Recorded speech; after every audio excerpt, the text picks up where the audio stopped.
Good evening. I call this July 14th, 2020 meeting of the Morrisville Town Council to order. Thank you to those watching via live stream and those who are watching a recording of this meeting. Our town mission statement, which helps guide our decisions tonight and into the future, is connecting our diverse community to an enhanced quality of life through innovative programs and services. To maintain the safety of town residents, staff, and the town council while following guidelines related to social distancing and public gatherings of less than 10 people indoors, this meeting is being facilitated electronically via Teams meeting. There are 5 members present tonight in council chambers and 2 participating remotely from home to ensure that proper distancing and room capacity directives are followed. All council members will be able to fully participate in this evening's work. While the meeting is not physically open to the public, active citizen participation is always important to town council. Public comments were accepted from 9 a.m. through 3 p.m. today. This meeting is being streamed simultaneously on both the Town of Morrisville Facebook page and the Town of Morrisville website. On July 16th, a video of this meeting will be uploaded to www.townofmorrisville.org/government/live-video. A link to this page will also be placed on the Town of Morrisville social media pages. Please visit www.townofmorrisville.org for updates regarding future Town Council meetings, or feel free to email Town Clerk at townofmorrisville.org with any questions. Eric Smith, Town Clerk, will conduct a roll call of council members. Thank you. Mayor Cawley. Present. Mayor Pro Tem Johnson. Present. Councilmember Fender. Present. Councilmember Garamella. Present. Councilmember Rao. Present. Councilmember Robati. Present. Councilmember Scroggins Johnson. Present. All councilors present. Thank you, sir. We will now have the indication by Town Attorney Frank Gray. Thank you, Mayor. We could bow our heads. Dear Lord, we thank you for this beautiful day. We thank you for all the blessings that we enjoy each day. As we try to understand and cope with the pandemic, help us always to be thankful for our family, our friends, and for our community. Help us not to retreat into ourselves, but to reach out and connect and serve others less fortunate than ourselves. In your name we pray, amen. Amen. All who are able, please stand and join in reciting the Pledge of Allegiance.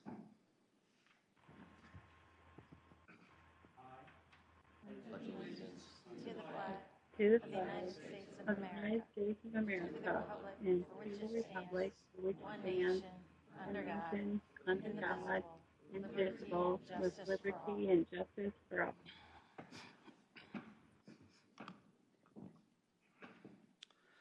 Prior to further action, I will ask if there is a motion and a second to invoke Rule 19 so we can participate virtually. I recognize Councilmember Rabati. I have a motion. Second. And I have a second from Mayor Pro Tem. Town Clerk Smith will now facilitate our roll call vote, please. Councilmember Scroggins Johnson. Aye. Councilmember Robati. Aye. Councilmember Rao. Aye. Councilmember Garamella. Aye. Councilmember Fender. Aye. Mayor Pro Tem Johnson. Aye. Mayor Cawley. Aye. The motion to invoke Rule 19 passes unanimously. Thank you. Before we adopt tonight's agenda, Town Council policy is to review and ensure there are no conflicts of interest or appearance of conflict of interest with any items on the agenda.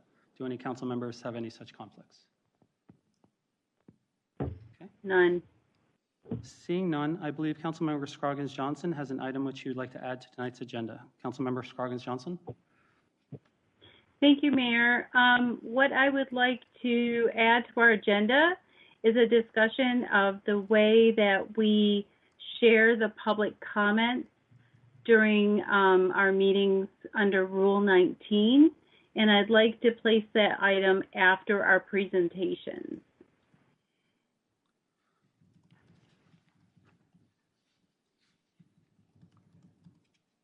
Okay, so after presentations, but right before the public comment? Yes, there is some irony in that, I admit, but it might be appropriate. Okay, that sounds like a fine time. Any discussion on that? Okay, seeing none, I'd entertain a motion to adopt the agenda as amended. I make a motion that we adopt the agenda as amended, placing the discussion of public comments after presentation and before public comment. Okay, I have a motion from Councilmember Rao. I'll second. I have a second from Mayor Pro Tem Johnson. Town Clerk Smith will now conduct a roll call vote on adopting the agenda, please, as amended. Councilmember Fender, Aye. Councilmember Garamella, Aye. Councilmember Rao, Aye. Councilmember Robati, Councilmember Scroggins Johnson, Aye. Mayor Pro Tem Johnson, Aye. Mayor Colley. Aye. The motion to adopt the regular agenda with the changes passes unanimously. Thank you very much. We are now at item 7, consent agenda. There is one item on the consent agenda this evening, a resolution authorizing the police chief to order service sidearm. Is there a motion and a second to adopt tonight's consent agenda? I'll make that motion.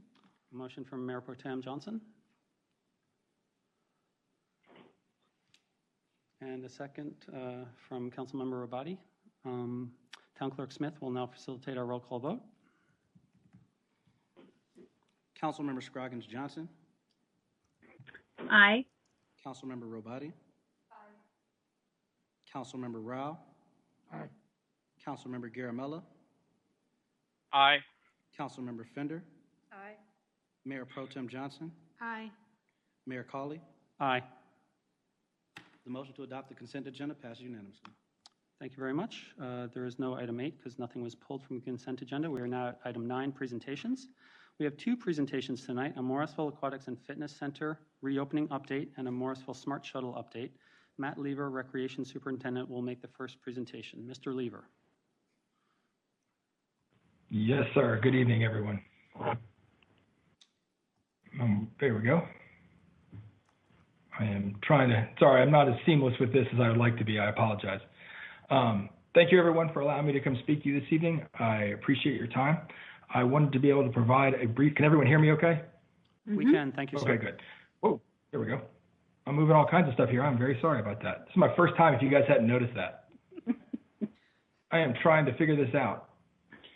Whoever's driving this, get me back. There we go. Okay, sorry about that. I am here tonight to give you guys an update on the operations for MAFC as we are moving, hopefully, slowly out of the construction into the reopening and into, the COVID limited operation, and then moving into full operation as we go.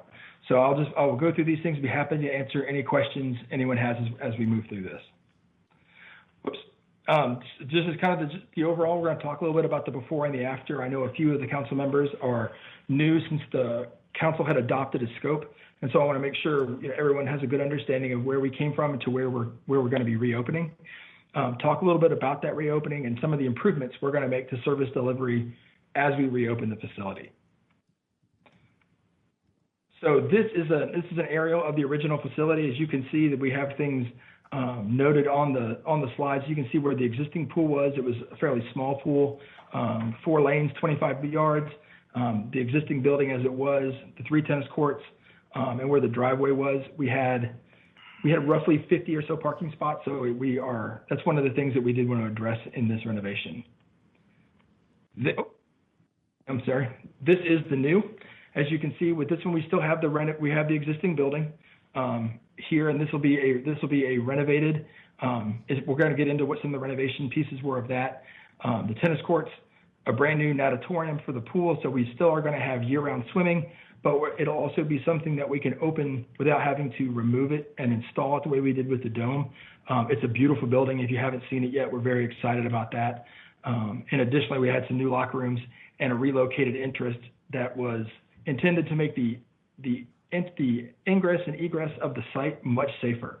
The original driveway being back down here, if you've ever pulled in or out of MAFC, there's trees and stuff there you cannot see to the left at Morrisville Parkway, and this provides a much better line of sight, and we're hoping a much safer entrance or an exit for people. So just talk a little bit about where we've gone. So this was the original first floor. We only approached a few spots. We didn't have it in to attack everything, but the scope of things, that we looked at with council was we took the existing locker room that were these areas here. This is the men's and women's locker room. As you can see in the new one, this entire thing now will be our weight room. And instead of having the locker rooms inside, we've added a hallway and extended to 2 brand new locker rooms in a separate building that will have obviously men's and women's, and both of them will be set up exactly the same, which was not the case in the previous one. And as you can see with the pools, we have actually added more pool capacity. So we have now 6 lanes and 25 yards. We have what we're calling a recreation pool. It's about 3.5 feet deep, a little warmer water than some of the others. And then our water playground. It's about 9 inches deep, I think, at the deepest point, with some stairs connecting these two. And that'll really be for younger children, give them an opportunity to play, something that we didn't have a great opportunity for in the last pool. And we'll have some pictures of those as we get a little further down in the presentation. This is the second floor, and as you can see, this is where originally our group fitness studio was, and this was our weight room. The one we just showed has moved downstairs. Now we have one large room, so we have dramatically increased the capacity for our group fitness classes. We don't have an exact number yet. We'll know that, where that ideal number comes once we're back at full operation. Obviously, COVID's going to limit some of that, just because we're not going to pack the room full of people under the COVID restrictions. So here are some pictures of the new. We have brand new tennis courts. Councilman Rao, I'm sure you're excited about that. They look amazing. They really, really do. If you are familiar with our old courts, they were consistently cracking. We had some problems with the subgrade. With this one, they look fantastic, and I'm very excited that we're going to be opening those up. There's a picture of the new water playground, and this is that recreation pool that I was referring to. These are the stairs that just kind of lead from one to the other. This is the natatorium, and you can see the lap lanes here in the back.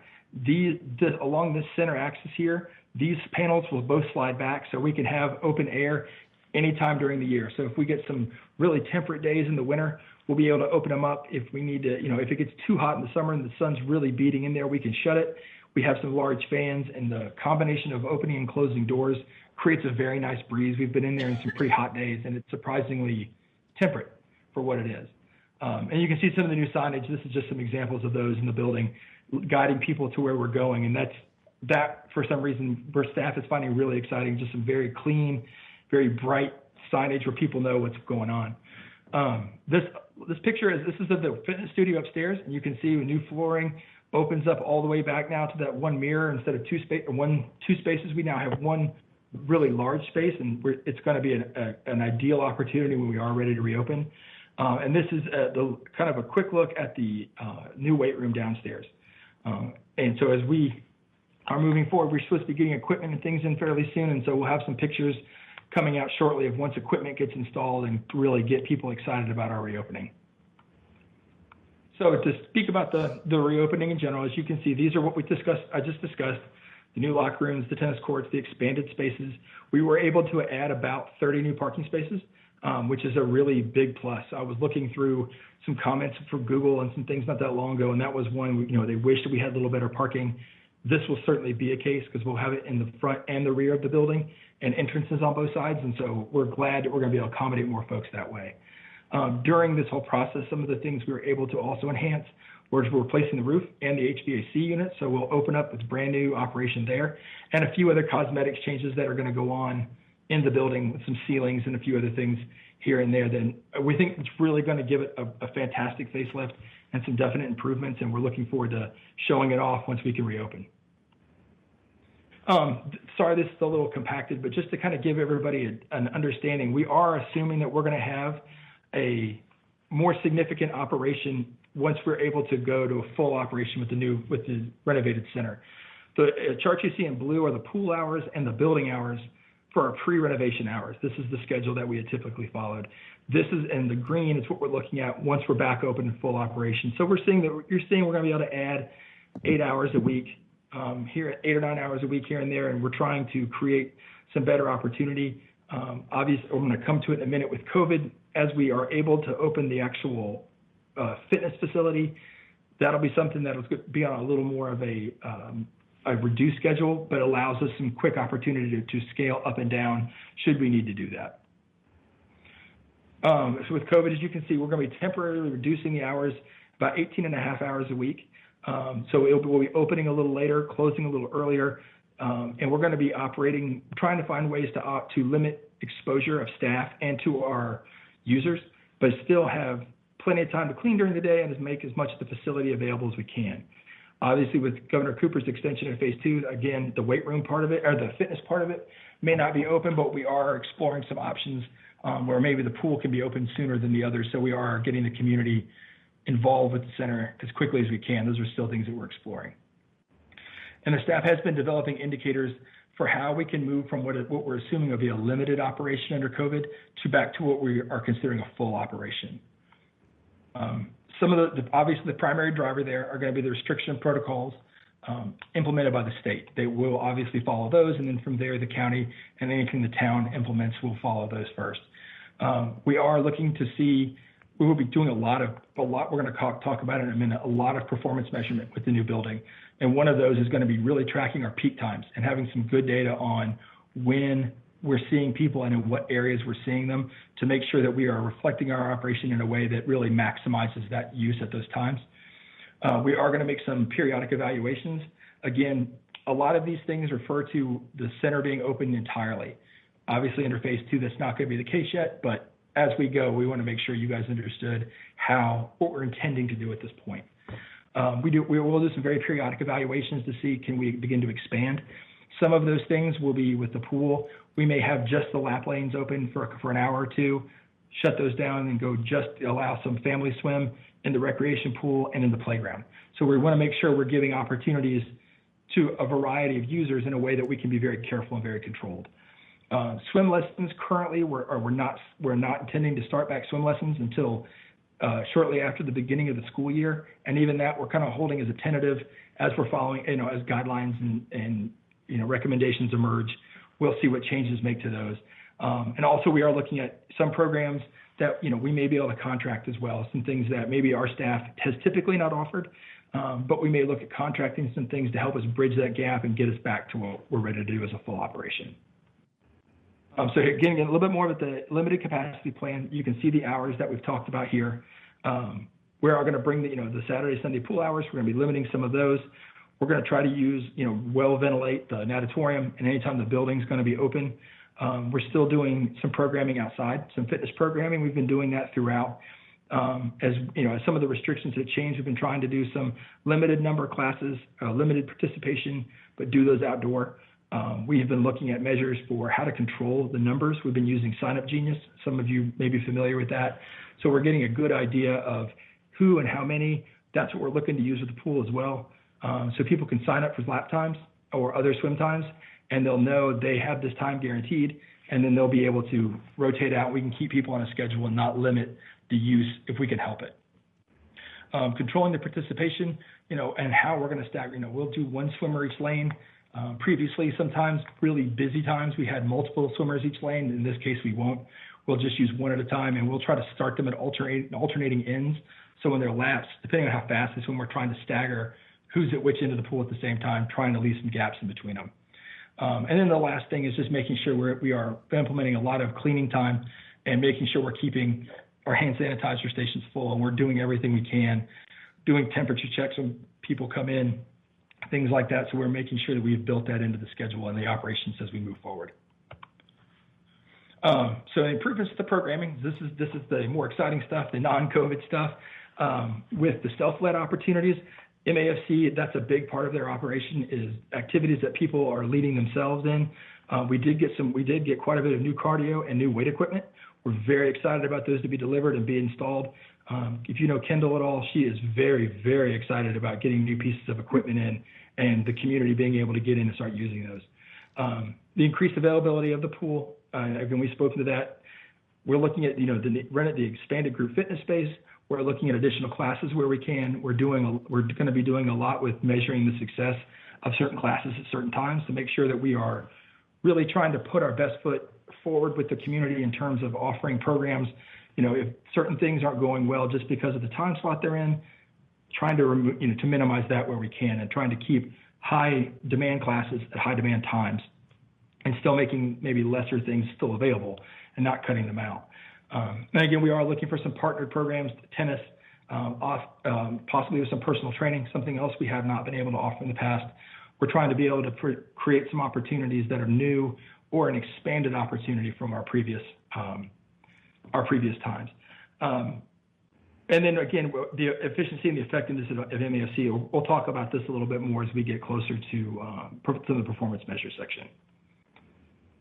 So in the 2020 budget, council had approved adding some additional staff support to MASC with the expanded operation, the expanded hours, obviously expanded manpower. It's going to be a real requirement. And we are really excited to be able to feel like at a place where this is really going to give us a chance to provide these things in a really consistent way. We were appropriated 2 full-time staff people that are going to be helping with aquatics. They have actually been hired and have been working on getting training and things ready for some of the part-time staff we're going to be doing on. They came on in the last few weeks, and so we're trying to get them working with our aquatics manager on getting the program so we are ready to go as soon as we can be. It's obviously new lifeguards. It's a lot of training and getting them in and making sure they are safe and they are prepared to do the job, but we have a really great plan in place. And with that, we've had 3 additional 30-hour lifeguards. So some of those times previously where maybe we didn't have the staff coverage to operate the pool all the time, or we had a lot, people in and out, this will give us a lot more stability. And I think that's going to be a really great add to the really, really great facility. We were appropriated some additional part-time and lifeguards and center aides. Obviously, bigger building, bigger operation. We're anticipating more people coming through the door, so we want to make sure we have enough folks to greet them, to really be prepared to welcome them into our center and answer their questions and get them working out or get them swimming or whatever they're there to do. We have had a recruitment plan trying to get out there, beating the bushes, as it were, to make sure that we were recruiting everybody that we could. Obviously, COVID put a pretty big pinch into that, but at the same time, staff has been consistent throughout trying to keep those things up. We meet pretty regularly with Brandon to talk about kind of how we're doing with staffing levels, and we really are. I think we're going to be in a really good place when we're ready to reopen. Additionally, the new marketing and membership coordinator, another new position. This will be handling the marketing communications for the Aquatics and Fitness Center, and also giving us a point person that helping coordinate the membership work. Looking at outside businesses or other groups that we might be able to partner with, looking for other opportunities maybe with some of the insurance companies, doing some, again, the performance measure on how we're doing, what types, what's the feedback we're getting, just trying to give some really intentional focus to some areas that are really, really important with the building. And it says here we're in the interview stage. Actually, the position was just accepted yesterday, I believe. So we are excited to have Rachel come on and work with us in that capacity. It says, so again, as we talked about, the expanded areas needing more part-time staff. This is just an example. In fiscal year 18, the last full year we were open, we had about 185 hours a week of coverage for the lifeguards.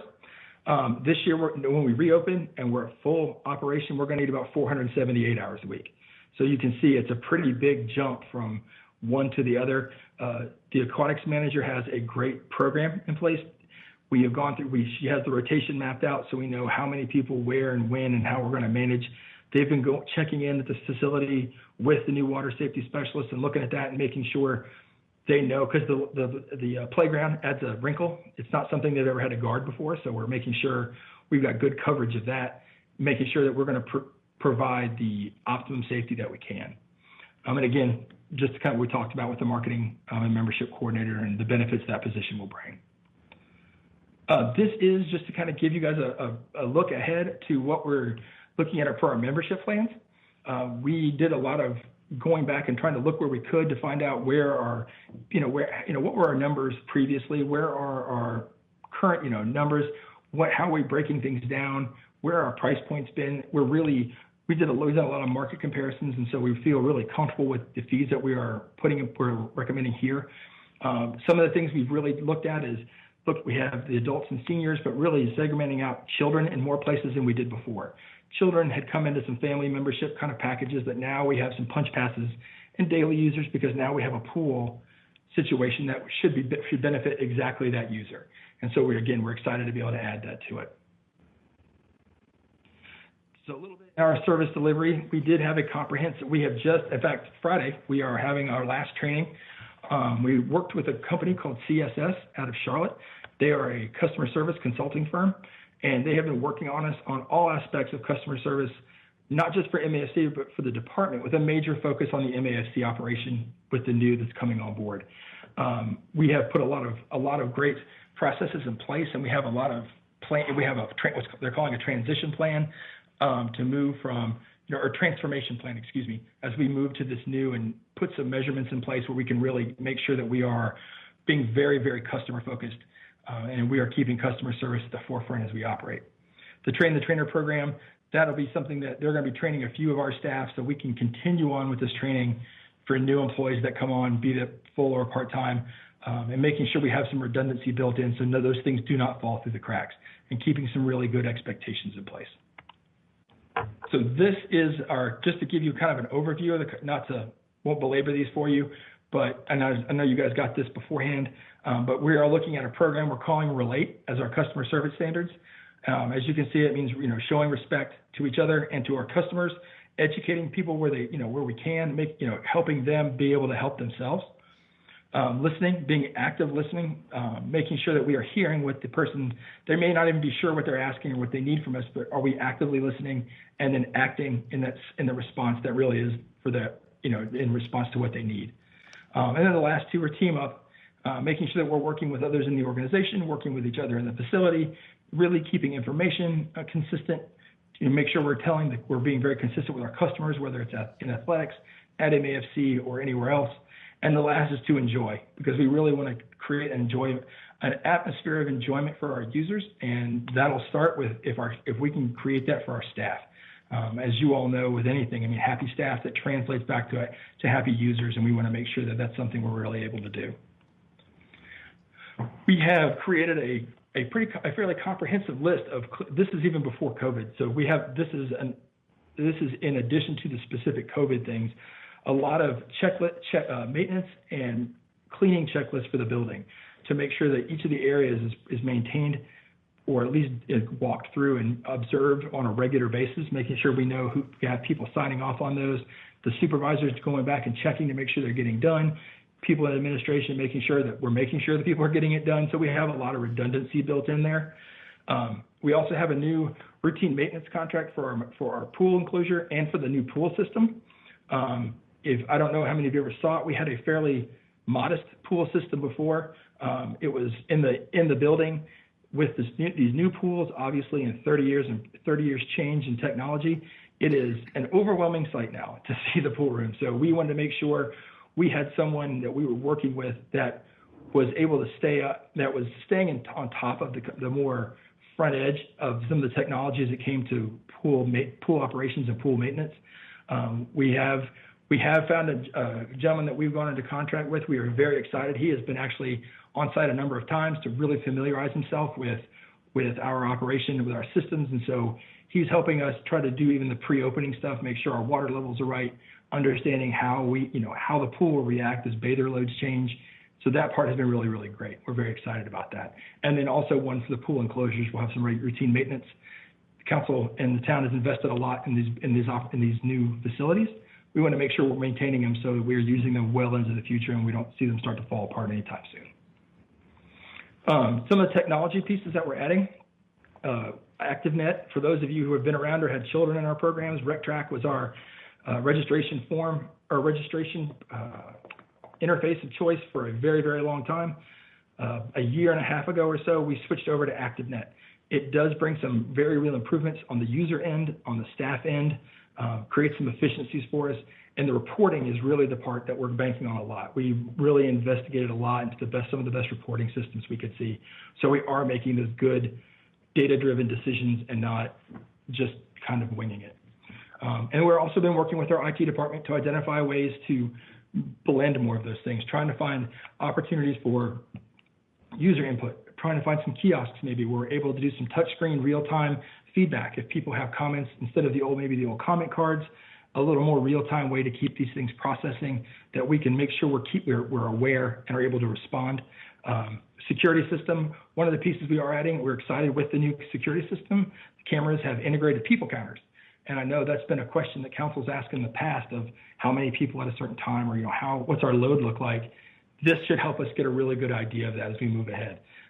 getting an idea, again, going back to that peak time, what areas are we considering peak, and seeing where these counts are going to be, and be able to get something that gives us some very real data that allows us to make some better decisions as we move ahead.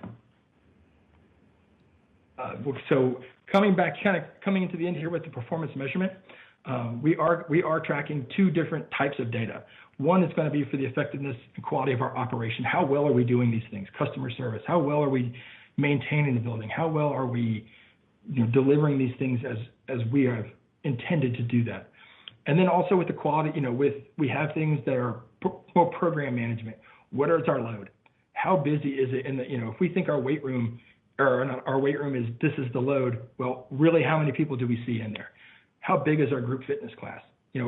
Previously, the biggest ones they felt pretty consistently were about 14. With the new one, we'll begin to see that, really make good decisions based on those counts of people who are participating in classes, and then make some adjustments to our schedule, trying to make sure we are keeping our most intentional and positive foot forward and provide those things that people want. And then again, I won't go through all these, but hopefully if you have any questions, I'm happy to answer them at the end. These were just a review of some of the objectives and some of the goals that we had, and some of the benchmarks we're putting in place. Obviously, with the first year, we have set some measures, fully anticipating that we will find that some of these are wrong, high or low, but we based these where we could on industry standards, where we couldn't, where we felt like was going to be realistic. And as we move forward, we'll make sure that we will be establishing a good baseline that we'll be then measuring future performance against. And then these are some more of those things, and I don't want to belabor those for you guys. But last piece is working with communications. They have been great. They're helping us develop a plan for how we want to communicate MASC information, both before we open and the build-up, and also once we're open, how are we making sure we're pushing out consistent information? Are we making sure that we are sharing things that people who actively do want to hear in a way that they're going to hear it? Not just assuming, hey, everybody reads the brochure, or hey, everybody does on Facebook. What are those ways that we're really connecting with them in a way that they're going to hear from us? So as you can see, these are some of our key audiences and how we're looking at how we are approaching it. And this is just a variety of the things, the variety of the mechanisms we have for getting information out. Certain things, and this is where the expertise of Will and his staff will come into play here, but helping us gauge for this type of information, these are probably the vehicles you want to use to push that information out. For this would be better.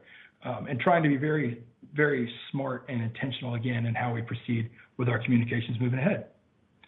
And so at this point, Mayor Crawley, if you guys have any questions, I know that was a little bit of time, but I'm happy to answer anything that you guys may have. That was a great presentation. We appreciate getting it in advance also. I'll recognize Councilmember Rabati, please.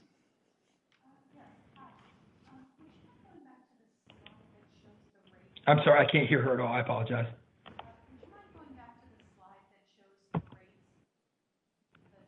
The rates? Is that what she said? I'm sorry, Mayor. I just can't hear what she's saying. The slide that has the rates, Matt. Sure. Yeah, and as I'm going back, I did want to point out, before we're ready to open and stuff, we will be setting up some tours for the council and for the Parks and Rec Advisory Committee. You guys have been very instrumental when we do this. We want to make sure that everybody can see kind of what we've put together, but you ask questions about it, seeing it on the ground. Pictures are great, but nothing like seeing it in person. And so we'll be coordinating that with you all as well. Okay. Is this the slide that the council member was asking for? Can you hear me now? Ann, is your mic on by any chance? Is it It's green? green. Okay, I'm sorry. I don't have my glasses on, so I can't see. I couldn't see that too. Okay, let's try this one. Can you hear me now? I can Oh, that hear sounds you. I can, much yes, ma'am. louder. I can There we go. Okay. Sorry, before I was going to answer a question I thought you were asking and wasn't sure, so. Okay, so I'm looking at the resident rates, and it looks to me like for a family with a couple of children, those rates are going to be upwards of $150 a month. And I'm wondering, have we built in any programs, any assistance programs for people that can't afford those monthly rates? Yes, ma'am. I'm sorry. Again, with the mic, I thought you had broken. Yes, we do have an assistance program in place in our fees and charges policy right now. As we continue to move with these fees, we did again a lot of marketing. We try to be slightly under market in some areas just because places like the YMCA and their facilities and the scope of things they offer is obviously different than what we're offering in MAFC. But I do understand your question. So we do have some mechanisms that are in place to do that. And one of the things that we're working on, as well as a more formalized system, just to make sure that we are removing those barriers wherever we can. Okay, thank you. Sure. Thank you. Councilmember Rao? Thank you, Matt. It was so exciting, especially to see those beautiful new tennis courts. Yeah, boy, let me tell you, those are going to be the Steve Rao courts, that's for sure.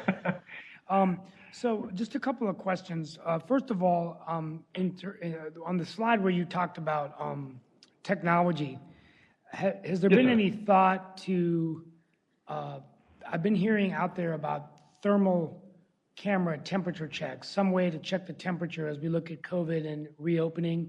The governor today announced that, another 3-week extension on gyms opening. But I do think that people are concerned about gyms not having temperature checks. So that's just something that we might want to look at down the road to see whether IT could take a look at that eventually. And also sensors, which it sounds like the kiosks would be used for that, just to track usage. Would that be something, the whole idea of having a kiosk is just to be able to track the data so we can see how many new visitors we're getting every week, month, correct?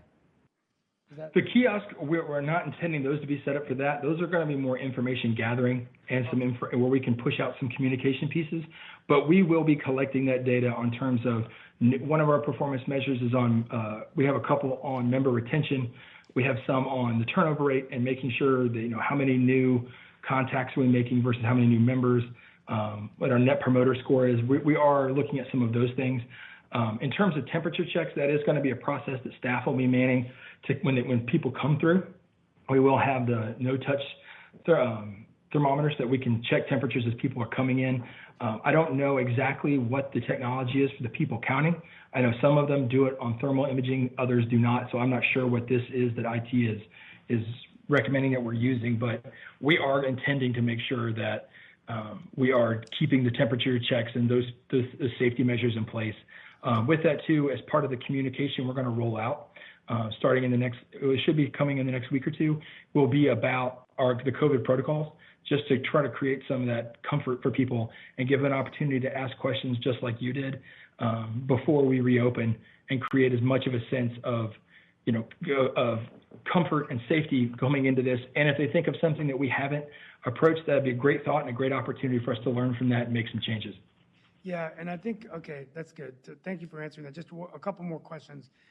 In terms of capacity, I guess, will there be, maybe you already mentioned this in your presentation, but I mean, I guess you'll have to make appointments to swim.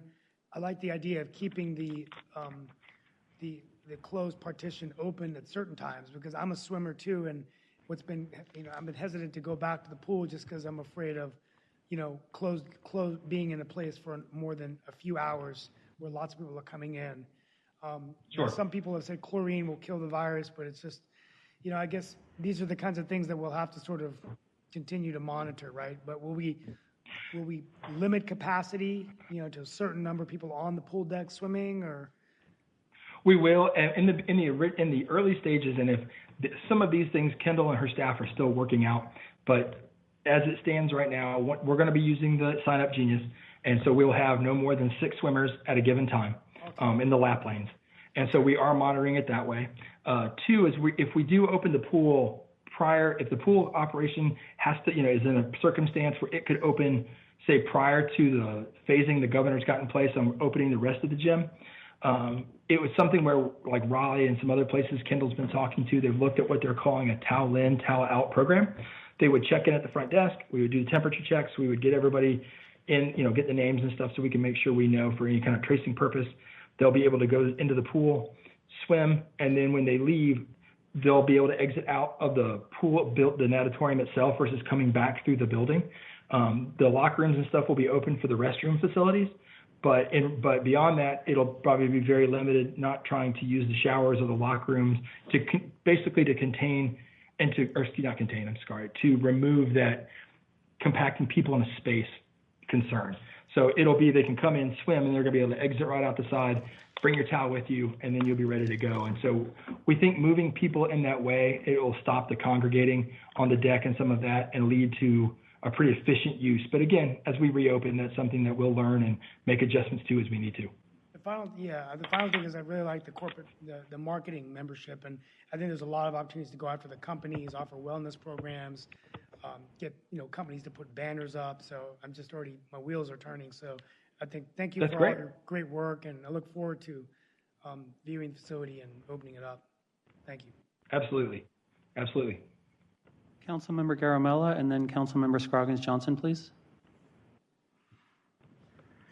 All right. Hey, this is a very, very good presentation, and we all have been waiting on it from a long time. I still remember the day when it was voted for, and now it's finally coming. We are finally here, yes, sir. Yeah. So,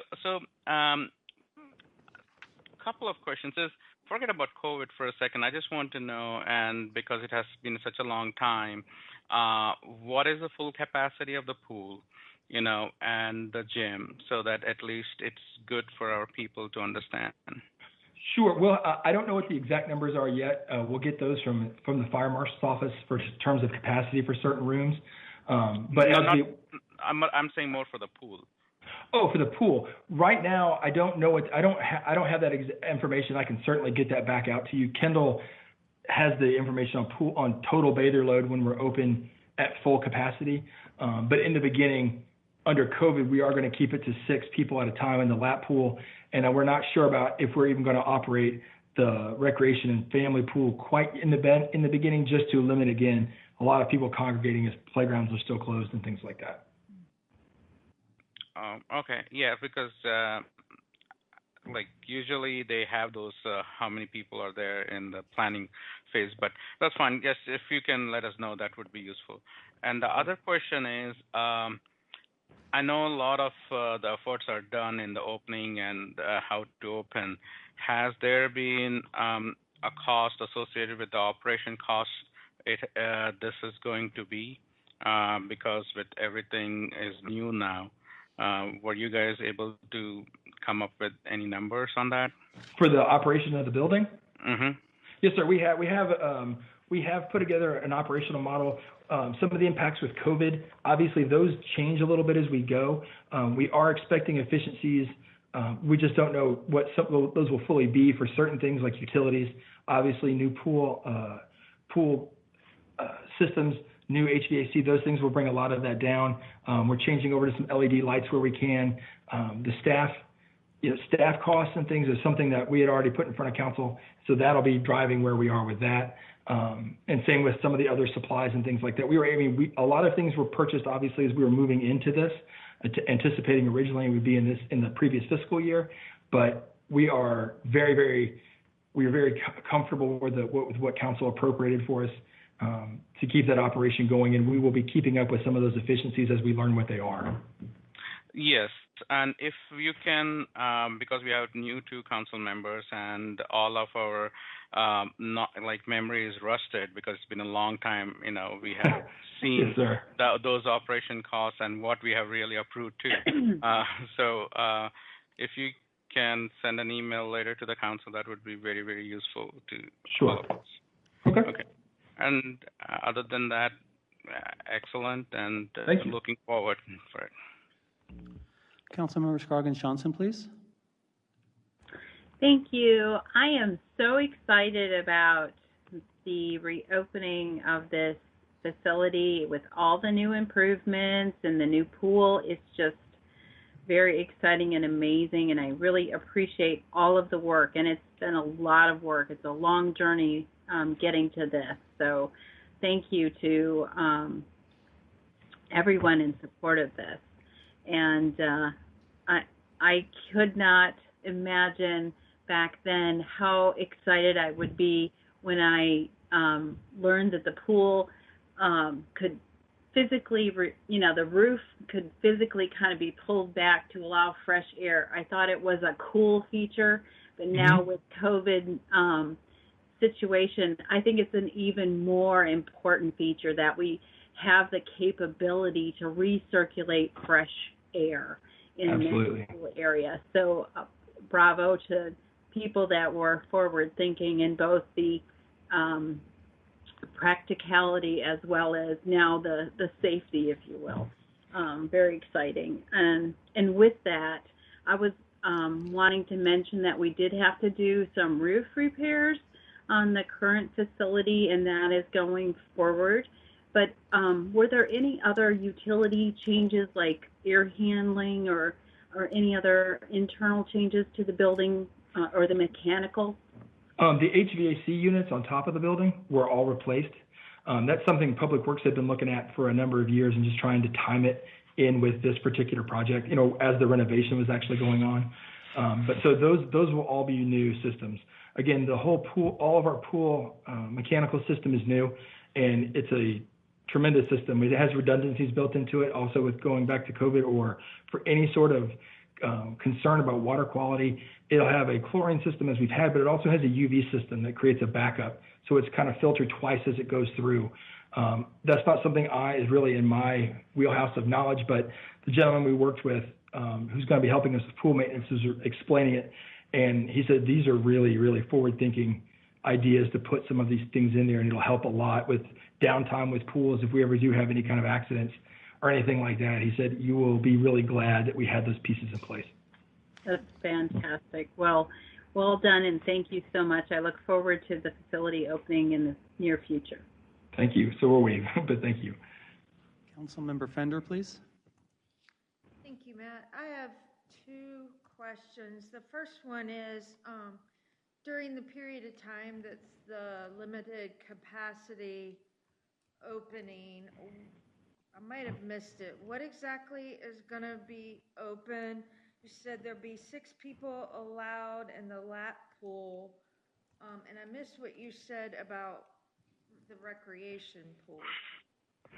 Okay, so in the beginning, we are assuming, depending on how the COVID restrictions continue and getting some additional guidance from the health department, we've been talking to them, especially as we get the pool permit and things lining up. And at the minimum, we are anticipating being able to open the swim lanes. We are still trying to make sure, under the limited capacity plan, we are building in scheduled time for those other 2 pools to be used. It'll just be a matter of the comfort level in allowing people to congregate in them against social distancing guidelines. That'll be the one big change there. In terms of any other program, we are still moving ahead with programs outside, and we're following the phase 2 restrictions that are currently in place before we'd be able to open the gym itself and some of those facilities. So the tennis courts will be open? They should be, yes, ma'am.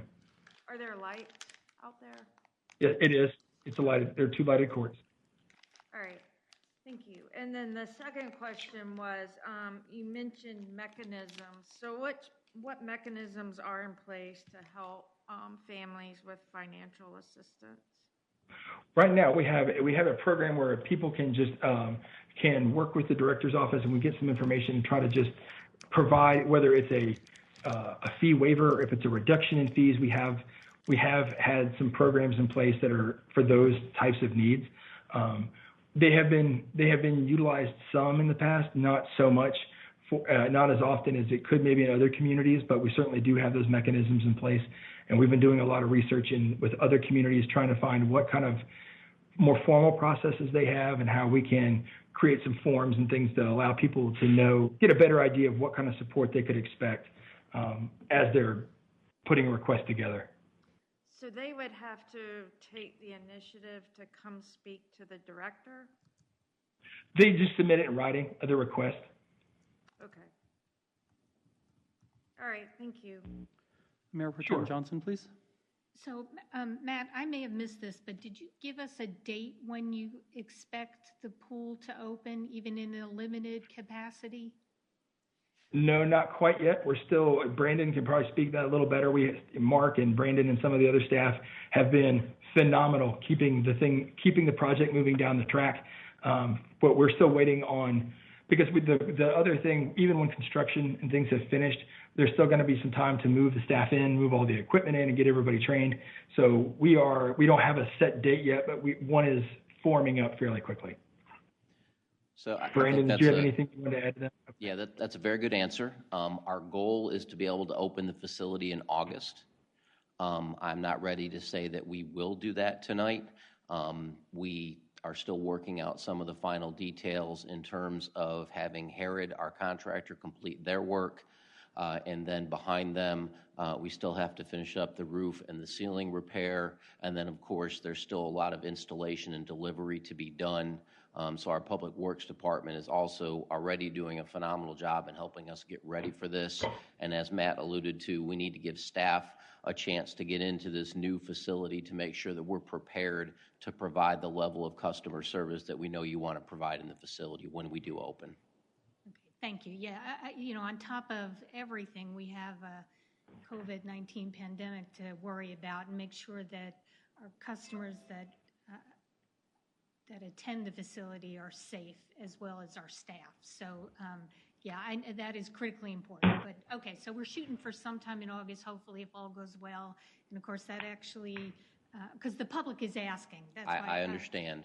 But that probably is all dependent on how things go here in Wake County and in the town of Morrisville and in North Carolina related to the pandemic too. Correct. So I think, as Matt has somewhat alluded, some of this is up to us to finish the renovation project, but some of this may be out of our hands depending on what happens now on August 7th, or I guess the week of August 7th, in terms of do we move out of phase 2 and is there a movement on the ability to open the gym, quote unquote, side of the building.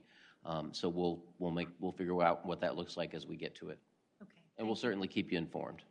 I know this is, this is an incredibly stressful time for everybody. So there is so much to think about and worry about and be concerned about now that I think in normal times I'd say hurry up and open the facility. These aren't normal times, so I would say let's make sure we do this and do this right, and it's safe for everyone involved. Again, our staff and our citizens. Everybody else has said some incredibly wonderful, have made some incredibly wonderful comments and very insightful questions. So the only thing I want to add is I want to thank our staff and thank you, Matt, for this incredible presentation. I too am really excited. The two things I will emphasize that I find really, outside of what everyone else has said, the two things I want to emphasize that I find really important is the emphasis you all are putting on customer service, the training, the tagline relate, all of that is incredibly important. So I thank you for that effort, and I know that will benefit our citizens and then the customers that attend the facility.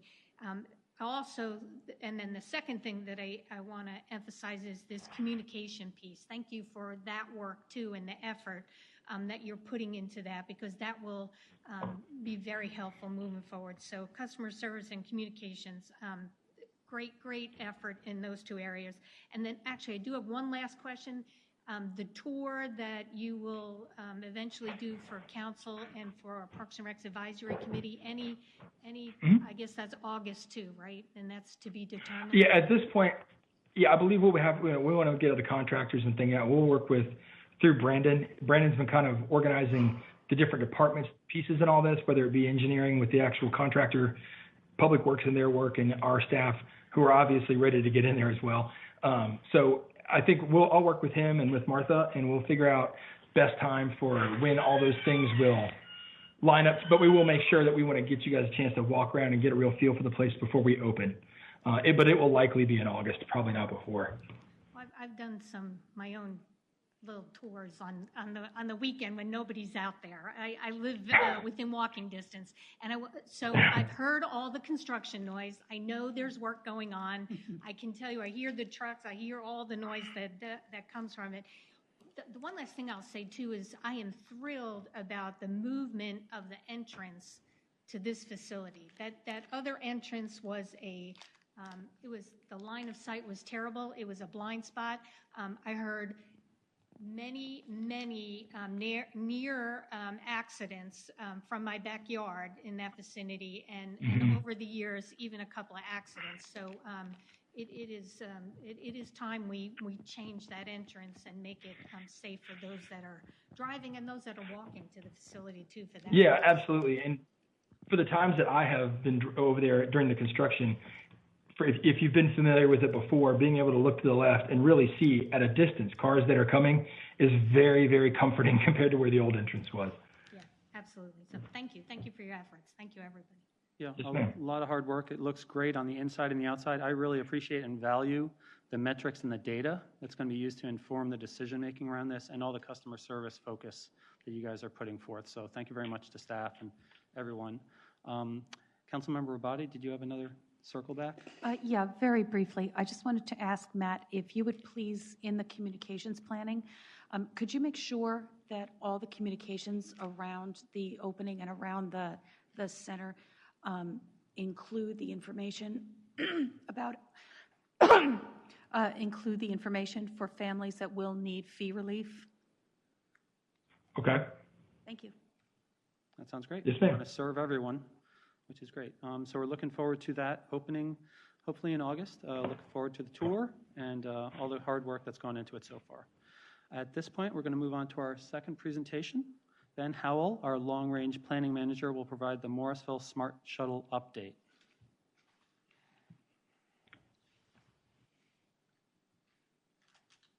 Good evening, Council. Once we get the presentation up, I'll move forward.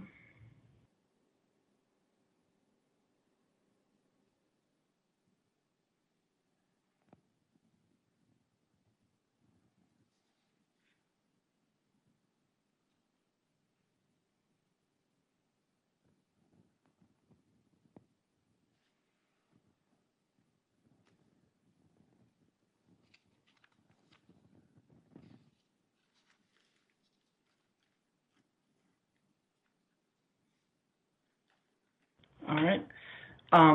So this is just a relatively brief update on an overview of the agreement framework with GoCarry for our Smart Shuttle.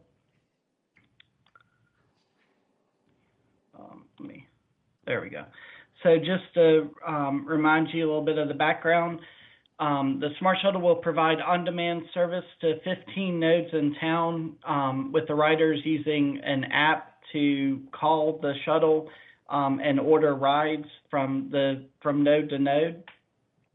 We are planning to begin operating the shuttle in June of next year with, from now until then, working on service planning, capital, and infrastructure.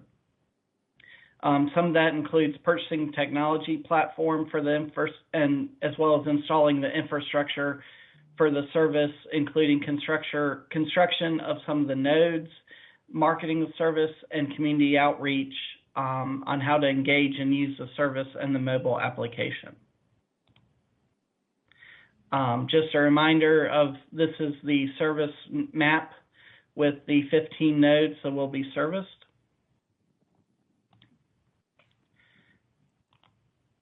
And with the operations agreement, so it'll govern, this agreement with GoCarry will govern the operation of the Smart Shuttle service. We're expecting the agreement term to be an initial term of about 5 years. There will likely be some clause in the agreement to deal with if there's some increase in cost for GoCarry with their contractor who actually does operations of their service. So we'll have, we expect the term to be 5 years, but there may not, the cost for the actual operations may not necessarily stay the same every 5 years. But with our grant from Wake Transit, that does include inflation factors in there as well, so we should be fine. The agreement will also include sections covering Smart Shuttle operations, infrastructure, maintenance, funding, performance reporting, technology, marketing, customer information, and complaints. For operations and maintenance, the operations schedule we are looking at right now would have one shuttle running Monday through Friday from 7 a.m. to 9 p.m. with a second shuttle operating during the peak hours of 7 a.m. to 9 a.m. and 4 p.m. to 6 p.m. And then we would have one shuttle operating on Saturday between 8 a.m. and 8 p.m. and one shuttle operating on Sunday between 8 a.m. and 7 p.m. with no service on 10 holidays, which are would be the major holidays. As far as infrastructure and maintenance, we would use Go Carry buses that have built-in ADA accommodations. The Morrisville branding would be using the electronic signage on the buses, but Go Carry would maintain the buses and they would be Go Carry buses. With the nodes, the Morrisville will construct the nodes and the associated infrastructure, and we will also be responsible for maintaining the nodes, the landscaping, as well as collecting trash and recycling if there are trash and recycling bins at the nodes, as well as snow and ice removal and maintaining the ADA accessibility. For the funding and performance reporting, as you know, we expect 50% of the cost of the service to be reimbursed by Wake Transit through the community funding area. The one part of the agreement, or one thing that will be covered in the agreement with Go Carry, will be the payment schedule for the town paying Go Carry for the service. And then we expect that Morrisville would be submitting the reimbursement request to Wake Transit and would be reimbursed directly from Wake Transit for that 50% share. Part of the agreement as far as performance reporting will be the Go Carry staff will be providing regular reports to town staff on the performance, and then town staff will be submitting quarterly performance reports to Wake Transit, which will be a requirement of our funding agreement. As far as the technology, we will work with Go Carry to procure the technology platform that will be used. This slide does say Go Carry will lead the procurement. However, I did find out, actually just within the last day or so, that Go Carry may want Morrisville to lead the procurement, so we still have to work out exactly how the procurement of the technology platform will go. But at any rate, Morrisville and Go Carry will be working together very closely on the procurement of the technology platform, and it will be installed on the Go Carry buses that would be used. The Go Carry staff will also be trained on operation of the technology. I do expect there will be the capability in the technology where Go Carry dispatchers will be able to take telephone calls from residents and input ride requests directly in for residents through their dispatch center.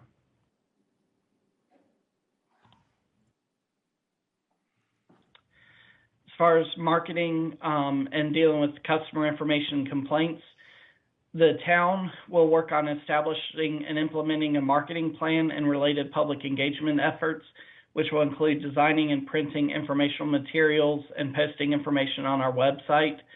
We do expect that Go Carry will help us with distributing information as needed, as well as we also hope to have Go Carry staff help us with Train the Rider events in the spring. As far as customer information complaints, we will route folks to call the regional transit call center as the primary point of customer information. However, if the call center cannot address the questions or the complaints, they will forward customers to either Go Carry if it's a service-related concern, or to Morrisville staff if it's related to the node or node infrastructure. And with that, I'll be happy to answer any council questions. Thank you for the presentation. I recognize Councilmember Scroggins Johnson, please.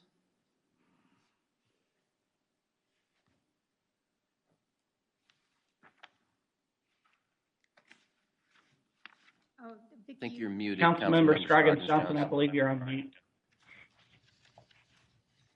You're muted. It wasn't red or any sort of other color. Anyways, I have a question about the node map. If you flashed that, and I brought up the one that I was, so great. I think it's really important that people have a chance to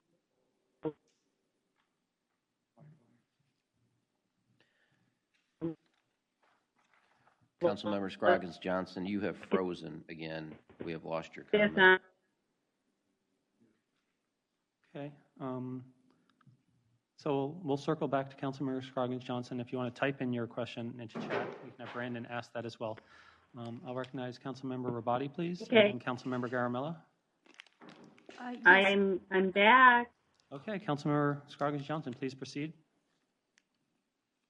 Okay, I'm using the VPN client that we just installed in the last week, and I'm thinking this is causing issues. So I don't know what to do to make this better other than reboot, but at this time, I'd like to ask a question about the node map. Specifically, how do I get to our major employment center, which is Perimeter Park? I know we have a bus stop, but from the Smart Shuttle, it doesn't appear that I can go directly there.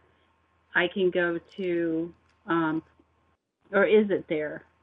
Okay. It is. We do have a stop at Perimeter Park there, and then we also have a stop at Wake Tech, which has a shuttle that runs between Wake Tech and Regional Transit Center, but also serves Perimeter Park. Okay, so I could perhaps go to the restaurants and those businesses at Perimeter Park as well as the employment centers, correct? Yeah. Yes. So would there be a designated drop-off for the shuttle, or would it be like a little less strict? There will be a designated node or drop-off and pickup point in Perimeter Park for the shuttle. Okay. Good. Thank you very much. You're welcome. Thank you. Councilmember Rabati and then Councilmember Garamella, please. Will the Morrisville Parkway stop, will that be close to the highly anticipated Morrisville Aquatic and Fitness Center?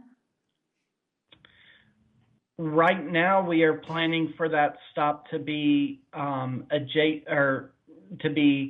right around the elementary school, Morrisville Community Park, and those two apartment complexes. Mm-hmm. Okay. So and not terribly far away, but it would be up the road a little bit from the Morrisville Aquatics and Fitness Center. Okay. And in the app, are these the 15 nodes? Are these the only destinations, or can you go from one of these nodes to a destination in Cary or out to Cisco or somewhere like that? Or is this a self-contained 15-point transit system? This is a self-contained 15-point transit system. You will be able to go from one node to another node, but we do have connections to both Go Cary services and Go Triangle services that would provide you access to areas outside of Morrisville. Okay, thank you. Councilmember Garamella and then Mayor Pro Tem Johnson, please. All right. My question is,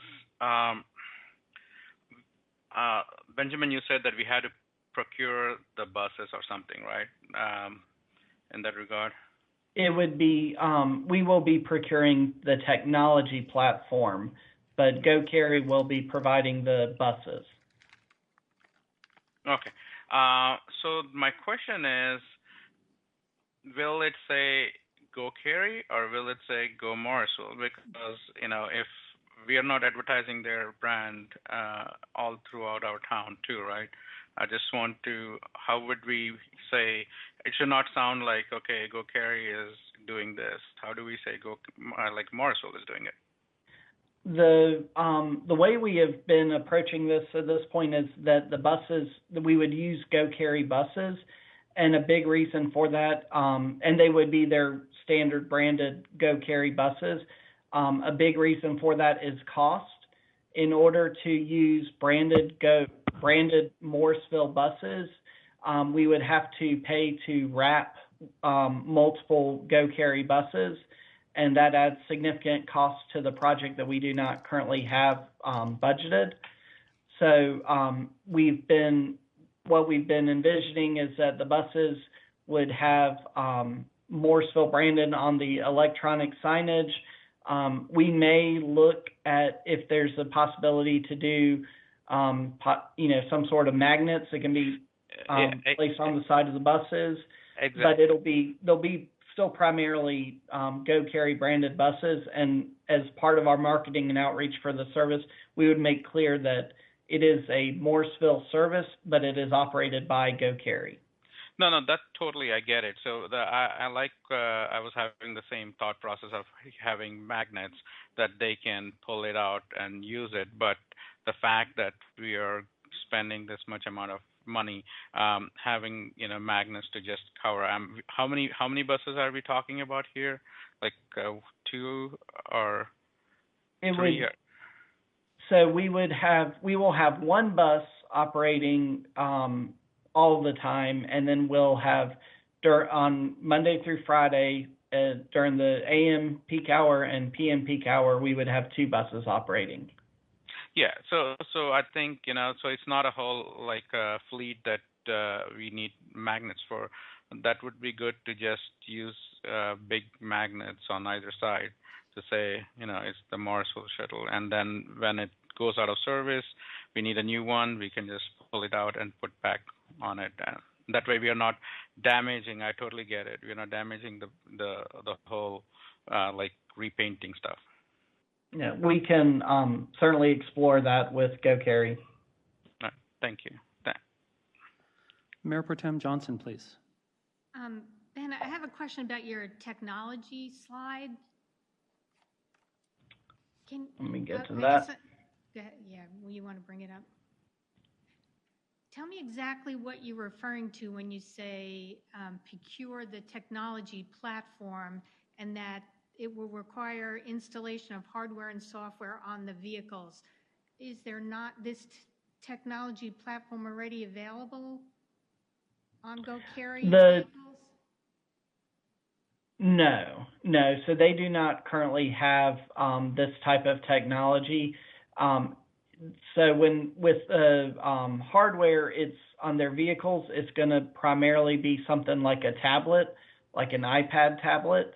But then they'll also have to, most likely we'll have some software that'll be loaded into their dispatch center that they'll be able to utilize there. So that's, and then of course there's the application, the couple of technology companies we've talked to that provide this type of technology so far.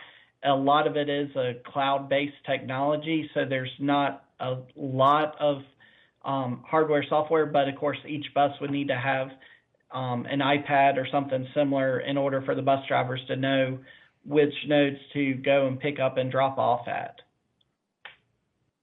Okay, how does this doesn't matter. Obviously, we're gonna install a smarter and more technology savvy solution than is already being used by Go Carry. How did they figure out what they need to do now without a technology platform? Fixed route. Right now, most of their service is route based, so they would follow. They follow the same route and same stops. For their on-demand service, I'm not sure how they currently operate that, but they also use smaller vehicles for that on-demand service. Got it. Okay, thank you. That makes sense. Thank you. I appreciate it. Yeah, Carrie has a really nice thing where you can tell where the buses are and how soon they'll be to each stop, but it's a little different than what we're doing. Councilmember Fender, please, and then Councilmember Rao. Thank you. I have a question about, well, just to verify. So within those 15 nodes, that includes the regional transit center, right? Correct. So from any of these nodes, if you go to the regional transit center, you can pretty much go anywhere. right? That's You can go to correct. Durham, you can go to downtown Raleigh. That's correct. The Regional Transit Center is the Go Triangle operates on what's called a hub and spoke model, and so the Regional Transit Center is their hub. So pretty much every route that they have comes to the Regional Transit Center at some point in time. So I just want to point out to people, I mean, that's a huge deal.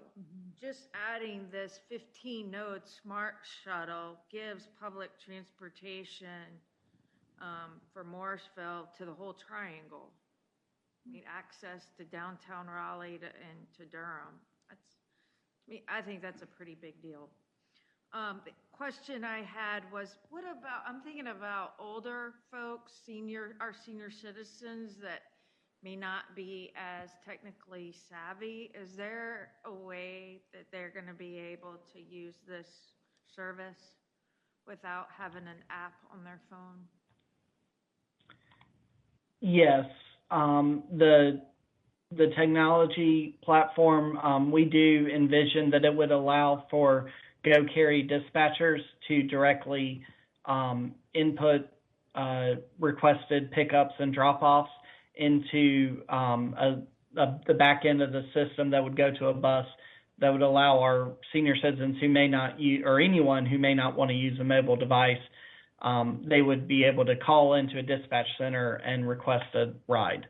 Okay, thank you. Councilmember Rao, please. Benjamin, I just wanted to get your thoughts on a lot of these plans were approved before COVID. And have you been hearing any thoughts, policies from Go Triangle on just the impact on ridership, potentially as we reopen the economy back up, just in terms of, I know the school system has talked about limiting bus capacity on the buses and how they would sanitize the buses for people to be safe. I'm just curious as to how that weighs into these investments that we're making, which I stand by completely, like Councilmember Fender said earlier. I think that this is such a critical investment to get people around, and also in a bad economy, reducing the amount of dollars people have to pay for gas to get around. But these things are all funded by fares, and I've been keeping up with what's going on around the country. Some of the larger cities, they're reducing fares, ridership's really gone down. So has anyone given any thought to these things, or are the Wake County commissioners going to address this issue? I just haven't heard much talk about that. Well, I know as far as operations go, both Go Triangle and Go Carry have modified their operations. They are still operating, but they are implementing social distancing on the buses, requiring masks on the buses. I know Go Triangle, since they utilize larger buses, they've gone to, I believe they're still doing it, a fare-free structure where they're encouraging everyone to enter the bus through the rear door. For Go Carry, I know they have talked about the potential need to double up buses on some of their routes as their ridership comes back up in order to maintain social distancing, but I don't believe they've had to do that yet. I do think all the transit agencies have seen a drop in ridership. As far as our service, we do expect the ridership to be relatively low as it starts off, and it'll take a little bit of time to build up. So I don't necessarily see a major concern for us dealing with the social distancing on the buses for our service, and our service is going to be fare-free. So from that standpoint, that reduces another touch point for both the driver and the customers.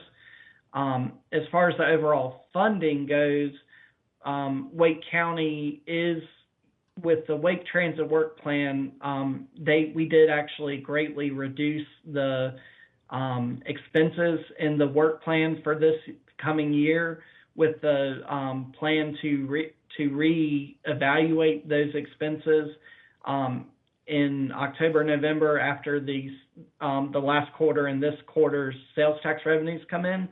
But with that said, the community funding area funding is in a different count for Wake Transit, and they're not worried about that funding at this time. Okay, thank you. You're welcome. And Mr. Howell, I just want to confirm that from the start, this was going to be a fare-free service in Morrisville, correct? Okay, yeah, That's correct. Okay.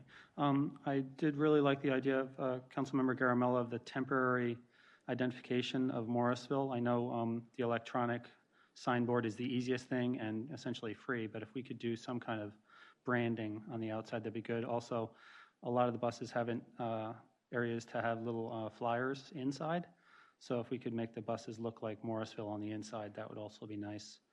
And those are the the statements I had. A lot of good work went into this. One last thing, Park West Village as a stop, is that going to overlap a little bit with other Go Cary routes so people would get to the Cary station as a second hub?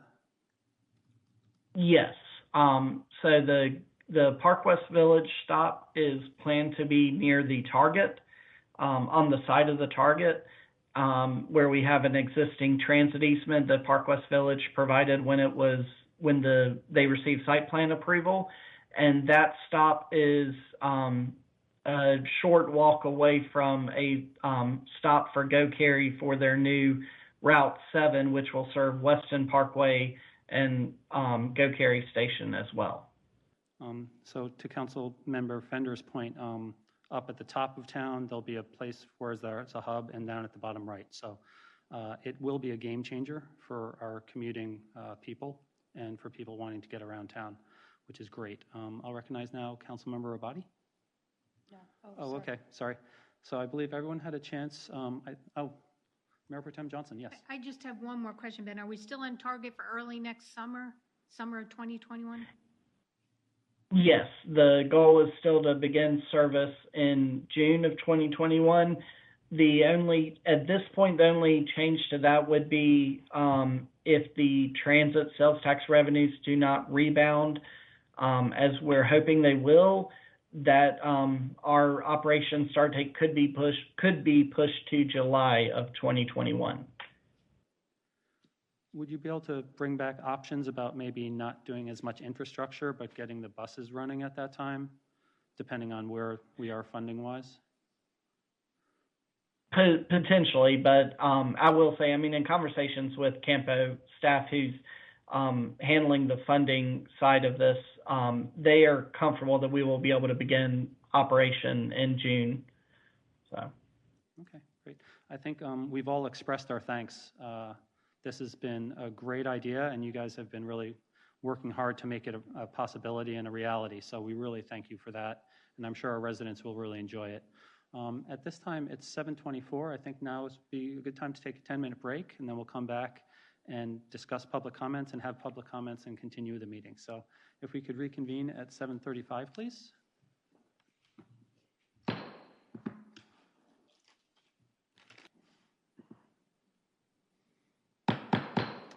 It's 7:35. We're coming back into session.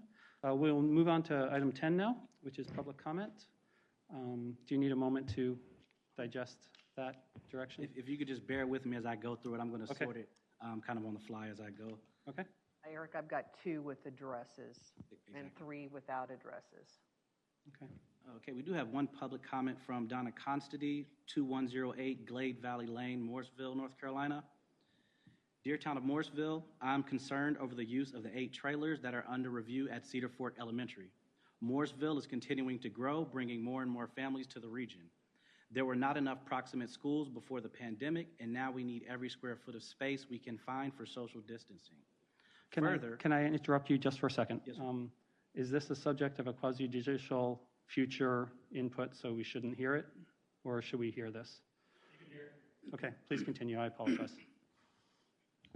Further, we need to be partnering with our colleagues at WCPSS, not making life more difficult for them to meet the needs of our kids.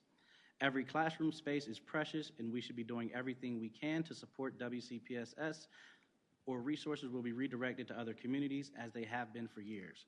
Let's change our LDO to ensure we keep what we have and make the process as simple and pain-free as possible to build those schools proximate to Morrisville.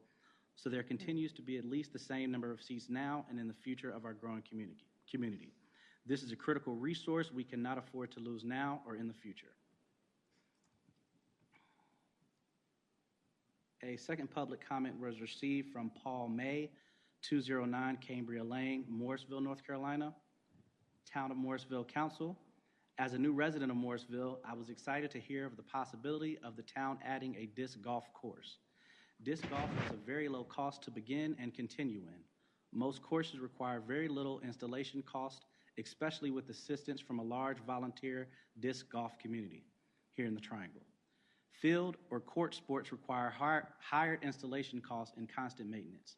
The sport can be played over a variety of ages from 5 to 80 by individuals or in groups. It's favorably compared to a walk in the woods with skill and strategy added. A very healthy way to get outside and use parts of a park in small groups that would normally stay socially distant, thereby allowing more people to enjoy the outdoors. Please give strong consideration to this low cost, low maintenance outdoor activity that gives back to the community through volunteerism and tournament donations. We'll circle back to that. I think I know your point. And there were two other comments received from Drew Fells and Jeffrey Privet requesting a disc golf course in the town of Morrisville. And there was one other comment received from Steve Lauderdale in reference to changes to the UDO to allow easier implementation of temporary classrooms in the town of Morrisville. Okay, thank you very much. I know that was complicated directions. I think there might be a concern that addresses sometimes are outside of the town of Morrisville. Do we want to differentiate whether or not those are read verbatim or only Morrisville addresses are read verbatim in the future? I'm opening that up to council. I think any address should be read. We should not filter the public. Anybody from any place can speak. Okay, as long as they include their name and address. Councilmember That's Fender. the criteria. Thank you. I agree with Councilmember Scoggins Johnson with one caveat and with regards to what Councilmember Johnson said is that we should, if there is a comment, as there is this time, that did include the address, but they are not in the town of Morrisville, we should note that. Okay, whenever possible, if staff can let us know about that. If it's not too burdensome, that would be helpful. And I just verified one myself, this individual, the last name May, with a mailing address of Morrisville is in Durham. Okay. Thank you very much for everyone taking your time and sharing your thoughts on that. Does staff have adequate direction of how we'd like that to be handled next meeting? Yes, sir. We good? Okay. Thank you all very much for that. Now we are at item 11, action items. There are 2 action items on tonight's agenda. A resolution authorizing the purchase of real property at 1021 Harris Mill Road, and a resolution appointing advisory board and committee members. Brandon Zudema, Assistant Town Manager, will facilitate the first item. Mr. Zudema. Thank you, Mr. Mayor. Good evening again to Mayor and members of council. Here this evening to discuss with you a land purchase contract for property located at 1021 Harris Mill Road. This information is not new to you. We've had this discussion previously in a closed session. We are bringing you the formal purchase contract tonight in the interest of transparency, reviewing the details behind that with you if that is okay. So as you are aware, this is property that we are seeking to purchase to allow for the construction of a new fire station in town. The site location, as you know, is a critical component of any land purchase that we make for the purpose of building a fire station, and this site has been identified by our fire department staff as meeting one of the long-term needs for fire service in the town of Morrisville. The location at 1021 Harris Mill Road is a 6.33 acre site that is currently owned by Town Hall Commons B2 LLC, and that property is represented by Tribe Properties and Rob Griffin. Again, it is more acreage than we need for the construction of a fire station. The remaining acreage will be available to the town for other purposes after we construct a fire station. This initial negotiation was authorized by council in a closed session back on May 8th. We are aware that the property was previously under contract for sale but did not close. The owner has provided us with prior environmental studies and other documents that will be very helpful in facilitating our efforts during due diligence. Based on our negotiations, Town Manager Page has signed a letter of intent to purchase this property with Town Hall Commons B2 LLC for $2,050,000. We're asking council to authorize that purchase contract along with the necessary closing costs for the purchase. The funds are currently available in the Public Safety Capital Reserve Project Fund. Happy to take any questions. Do any council members have any questions at this time?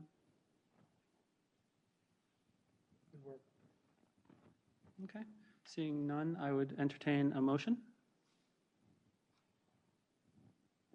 I'll make a motion to approve Resolution 2020-2003-0 of the Morrisville Town Council authorizing the purchase of real property at 1021 Harris Mill Road. I have a motion by Mayor Pro Tem Johnson. Second. I have a second from Councilmember Rao. Town Clerk Smith will now facilitate our roll call vote, please. Councilmember Scroggins Johnson. Aye. Councilmember Robati. Aye. Councilmember Rao. Aye. Councilmember Garamella. Aye. Councilmember Fender. Aye. Mayor Pro Tem Johnson. Aye. Mayor Cawley. Aye. The motion to approve Resolution 2020-203-0 passes unanimously. Okay. Thank you, Thank Assistant you. Manager and staff. A lot of hard work there. Really appreciate it. And also Scott Criddle for doing a lot of work behind the scenes as well, our fire chief. Eric Smith, Town Clerk, will facilitate the next item, 11B. Thank you, Mayor Cawley, members of council. As many of you may know, official recruitment for summer appointments began on June 23rd and closed at 5 p.m. on July 10th. Our communications department advertised this recruitment cycle via the town website, the town Facebook page, the Next Week in Morrisville newsletter, and through direct email recruitment using various resident email databases. Mayor Pro Tem Johnson and Councilmember Scroggins Johnson assisted with specialized recruitment for the Morrisville Public Education Advisory Committee, District 3 and 4 seats. Staff also engaged with members of the Board of Adjustment to share available appointment opportunities and encourage them to apply for appointment consideration. To ensure a fair process to all applicants, any applications that were received after the July 10th deadline will be kept on file for appointment consideration during the next appointment cycle. We did receive 5 new applications during this recruitment window, and there were 11 eligible applications that were on file from the previous year. As you may recall, staff previously facilitated a spring recruitment over 5 weeks in February and March, with proposed action to take place in April, but this recruitment was suspended due to COVID-19 restrictions, and those applicants were contacted to inform them of their recruitment status. In October of 2019, staff recommended the use of electronic balloting to streamline the balloting process. This alternative method was successfully implemented during Council's November 12th, 2019 meeting. At Council's November 26th meeting during the same year, Council suggested that PZB balloting take place as a standalone item prior to the balloting for other boards and committees, due to the increasing number of applicants that expressed PZB as their first choice for appointment. To facilitate this request, a standalone PZB application packet and ballot was provided in the agenda packet and was also provided via email for council convenience. Tonight, council is asked to complete the PZB balloting. Council members that are participating remotely have already provided their completed ballots to me via email, and these ballots will be combined with the hard copy ballots and will remain as a part of the agenda and the public record. On the afternoon of July 15th, council will receive an application packet and electronic ballots for all remaining appointments, and they will be asked to complete the electronic ballots and return them to the town clerk no later than July 22nd at 5 p.m. for initial tallying. The results will be announced at the July 28th meeting, and council will be asked to act upon a single resolution that will appoint all selected board and committee members. I'll open the floor for any questions or comments. Okay. Is everyone comfortable with that process? Okay, thank you very much. A lot of thought and hard work went into creating this. And also, I apologize, prior to moving forward, I did want to just review the process of using that electronic ballot. I know we discussed it previously, but we do have new council members that may need a refresher on how to use it. Aaron has already pulled it up for me. This is an example of the PZB ballot that was already used today. If you notice, beside your applicant's name, there are 4 little boxes. It's pretty straightforward. All you're going to do is click within the box of the applicant that you would like to select for appointment. You're going to go down to the printed name, select your name from the drop-down, and then you're going to type in your initials and the date. And you're also going to need to delete the wording that is currently inside the box. Then you're just going to want to save the document and email it back to me. Were there any questions about the use of the document? I don't believe so. I think we're good. No, but I have a hard copy for you. I didn't do it online this It's time. no problem. Sorry. It's not a problem. And so if you wanted to move forward with the facilitation of the PZB balloting, we can. Okay. So those of us who have not already turned in electronically, if we could complete our ballot now and let the town clerk know, he will come and collect them. And then he will let us know if we should move on to the next item or if he'd like us to just wait to make sure that we have a majority for each of the 2 seats. It shouldn't take me that long to tally them whether. Okay. So if you wanted to. I had one question. Yes, please, Councilmember Rowe. So we have 2 openings for the main Regular appointees. seats. Is there one alternate still available if there's a 3rd person that wants to? If one person isn't selected, is there? There were no alternate seats available for appointment during this cycle. I'm not sure which one. 2, and I need to get yours.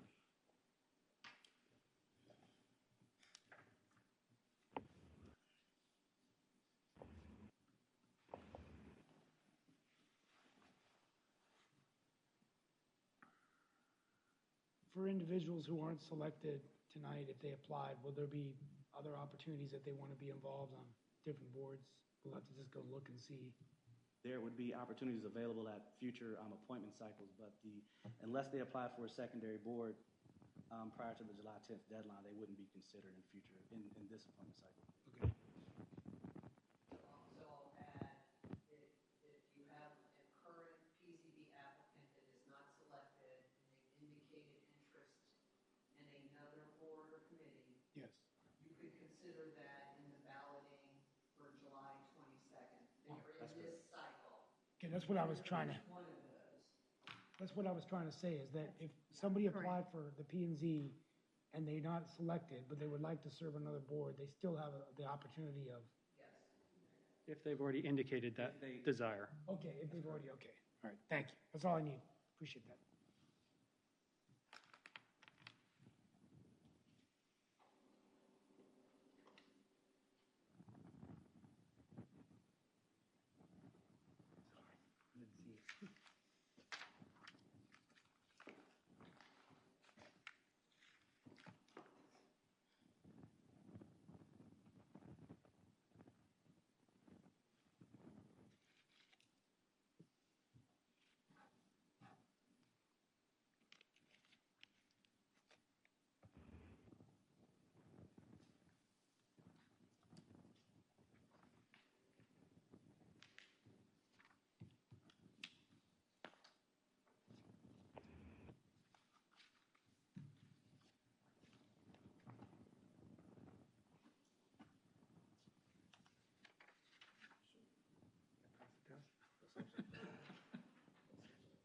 Is it open book?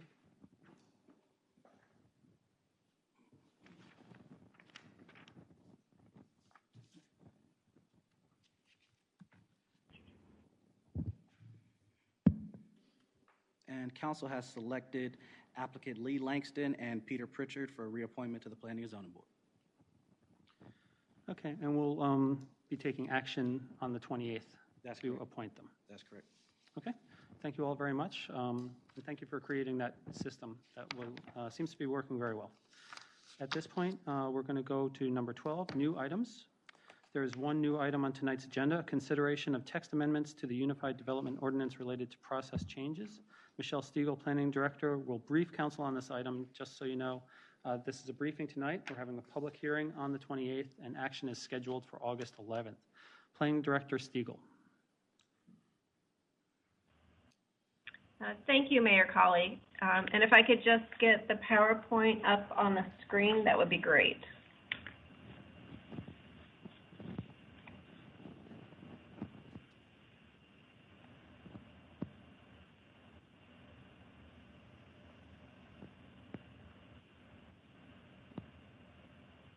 Is there anyone in Chambers that could bring up that presentation? Yep, she is working on it now. Okay, thank you. And I'll go ahead and get started while she's working on that. So as a reminder, at retreat, staff did initiate some discussions with town council about changes to some of the town's development review process.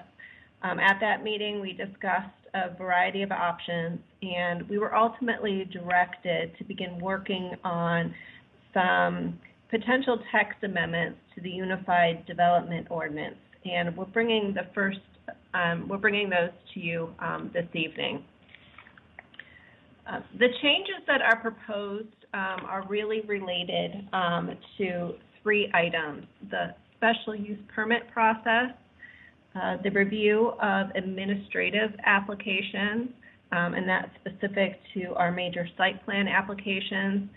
And what is also being proposed is to transfer the duties of the Board of Adjustment to the Planning and Zoning Board. Just as a reminder, as we were discussing these items at retreat, some of the things that we were trying to keep in the forefront and we're going back to were the reasons for some of our current processes and looking for opportunities to potentially streamline processes, ensuring that we were making the best use of town resources, and also wanting to comply with some general statute changes that are coming online in 2021. So I'll talk about the special use permit process first. Right now, all special use permit applications are reviewed by the Planning and Zoning Board, and that is an advisory capacity. They make a recommendation on those applications to the Town Council, and then the Town Council ultimately holds a public hearing and decides on those applications. With some of the general statute changes coming online next year as part of the 160D update, review of those applications by an advisory board will no longer be allowed to be considered in the decision-making process. So as a reminder, those applications moving forward are really going to need to go to only one body for review. And so we did discuss some options with Town Council at retreat. Ultimately, Council indicated that you would like to maintain the authority for reviewing and acting on those applications. And so the amendments that are before you tonight would do that. They would remove the Planning and Zoning Board from the process, and those applications would begin going to Town Council only. We also talked some about our administrative review processes. And in particular, we talked a lot about the site plan review process. There was a little bit of discussion early on about our subdivision review process, and we do have some subdivision applications that are administrative, but I think that there was general consensus that there was some value and benefit to keeping the subdivision review process as it is. So we really started focusing on site plans. So as a reminder, we have two types of site plans here in Morrisville. We have minor site plans and we have major site plans. Both of those are designated in your use tables with a P. The minor site plan has a P and the major site plan has a P with an asterisk next to it. Regardless, that P indicates that that use is legally permitted by right in that zoning district, and that if all the UDO requirements are met, that the application must be approved. Really, the only difference between the two is the review process that they go through. So if someone comes in with an application for a new development and it has a P in the chart, it's going to go through the staff review process, which on average involves about 4 submissions by the applicant and about 4 to 6 months to go through that process. Once we determine that the applicant has met all UDO requirements, if it's a minor site plan, they receive approval at the staff level, and then they go forward to construction plan approval and building permit. However, if it's a major site plan and it has that asterisk next to the P in the chart, once it gets to that same point where staff has determined all UDO requirements are met, there's another 2 to 3 months left in that process, with the application going before the Planning and Zoning Board and Town Council, ultimately still needing to be approved if the UDO requirements are met. So we had some discussion about, we're taking up another 2 to 3 months of time, applicant time, staff time, PZB time, Town Council time. What's the value of the process? What's the benefit of that process? Why are we doing that? And we also had some discussion about if there might be a public perception if an application is coming to you about your ability to place conditions on the project or potentially even deny the project, and that might lead to some confusion. But one thing that we did hear from all of you at retreat was that one of the reasons that process was put in place was for transparency and a way to allow the community to know more about what was going on with development in town. So we did, at the staff level, commit to you that when we brought these amendments back to you, that we'd also come back with a plan in terms of communication to the public about the different developments in town. And we have had some discussion with our new public information officer about this. So I do want to update you on what that plan would be. So the first 3 bullet points on this slide, these are things that we are already doing. They're all kind of relatively new, started doing them in the last year or 2. But Council does receive regular development updates as part of news and notes. We also have the interactive development map that is on our website, and after retreat, we did begin adding rezonings to that map.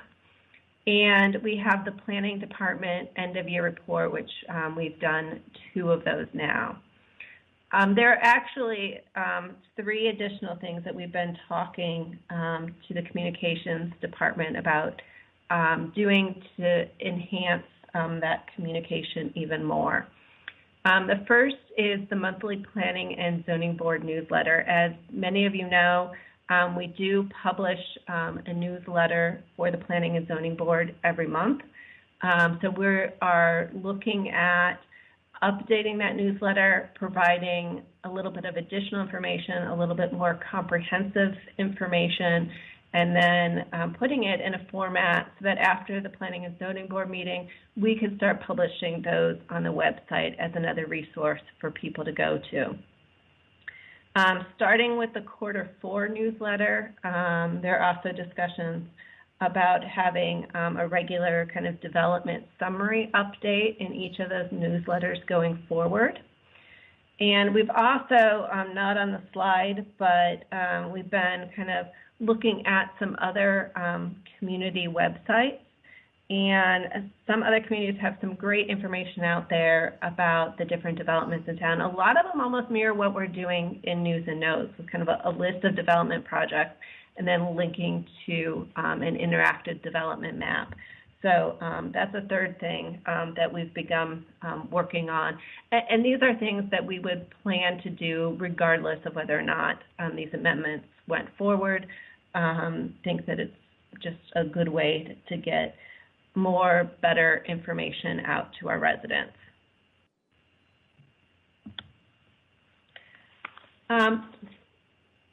We also, one of the amendments that is proposed would dissolve the Board of Adjustment. So we have a long-standing Board of Adjustment. Many of them have been on the board for many years. 5 of the 7 members' terms do expire at the end of August. So the idea would be to allow that board to dissolve. And the reason being is that the caseload just hasn't been there. And this was one of the items that we discussed with you at retreat. The last case that the Board of Adjustment reviewed was in 2015. And they are responsible for reviewing variances and administrative appeals.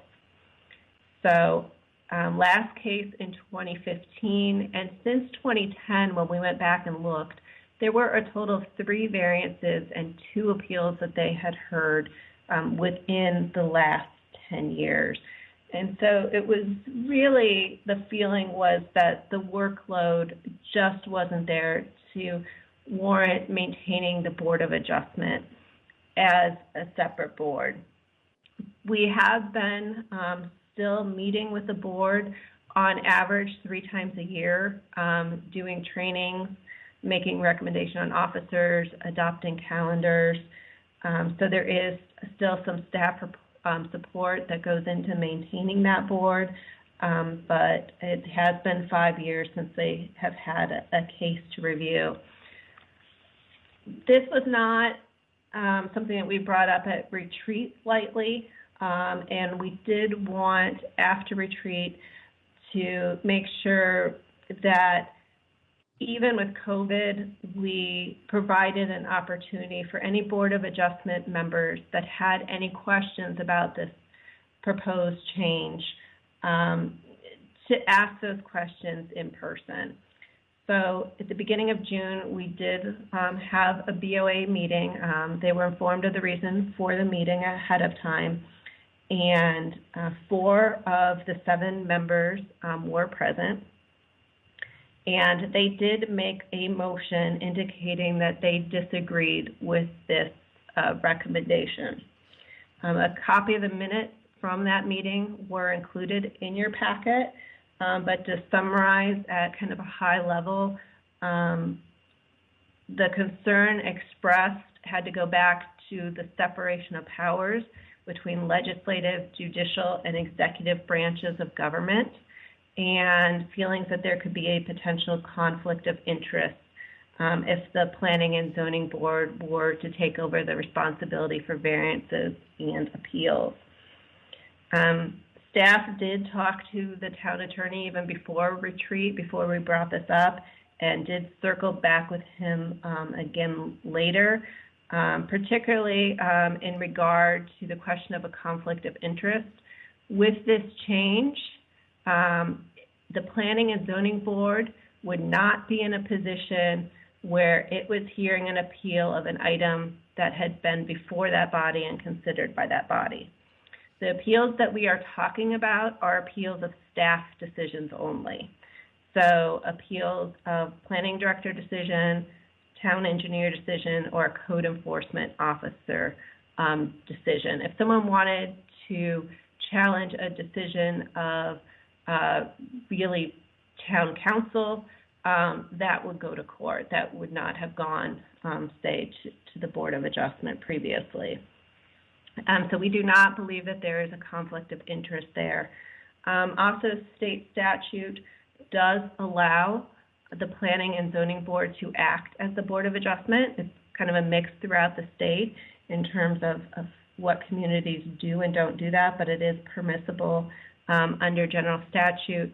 And we do have some quasi-judicial items with special use permits and alternative equivalent compliance applications already being reviewed by other bodies.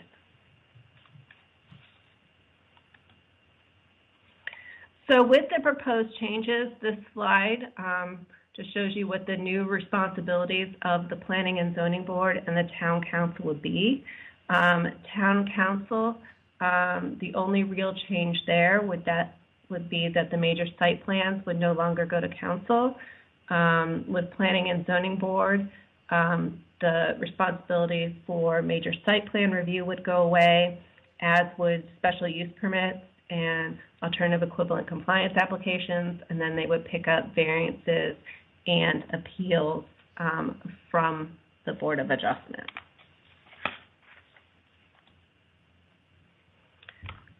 We would be remiss if we did not mention that there were a couple other amendments proposed within the text that you received. So 2 other items being proposed.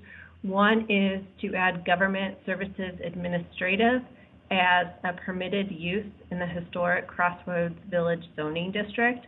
And that's really in regard to former fire station number 1 and some potential reuse of that building. And the other is to allow security fencing plans to be submitted for non-conforming industrial uses. Right now, staff can approve security fencing plans for industrially zoned properties. So that might be additional fence height, chain link, barbed wire, where additional security might be warranted. However, we do have at least one industrial use that is not in an industrial zone. It's a non-conforming industrial use that could benefit from that.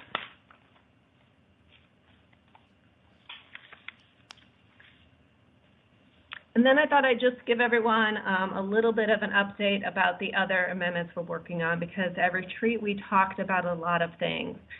So we are still working on the sign code. Had a conversation with our consultant about that yesterday. We're going to be bringing that forward very soon.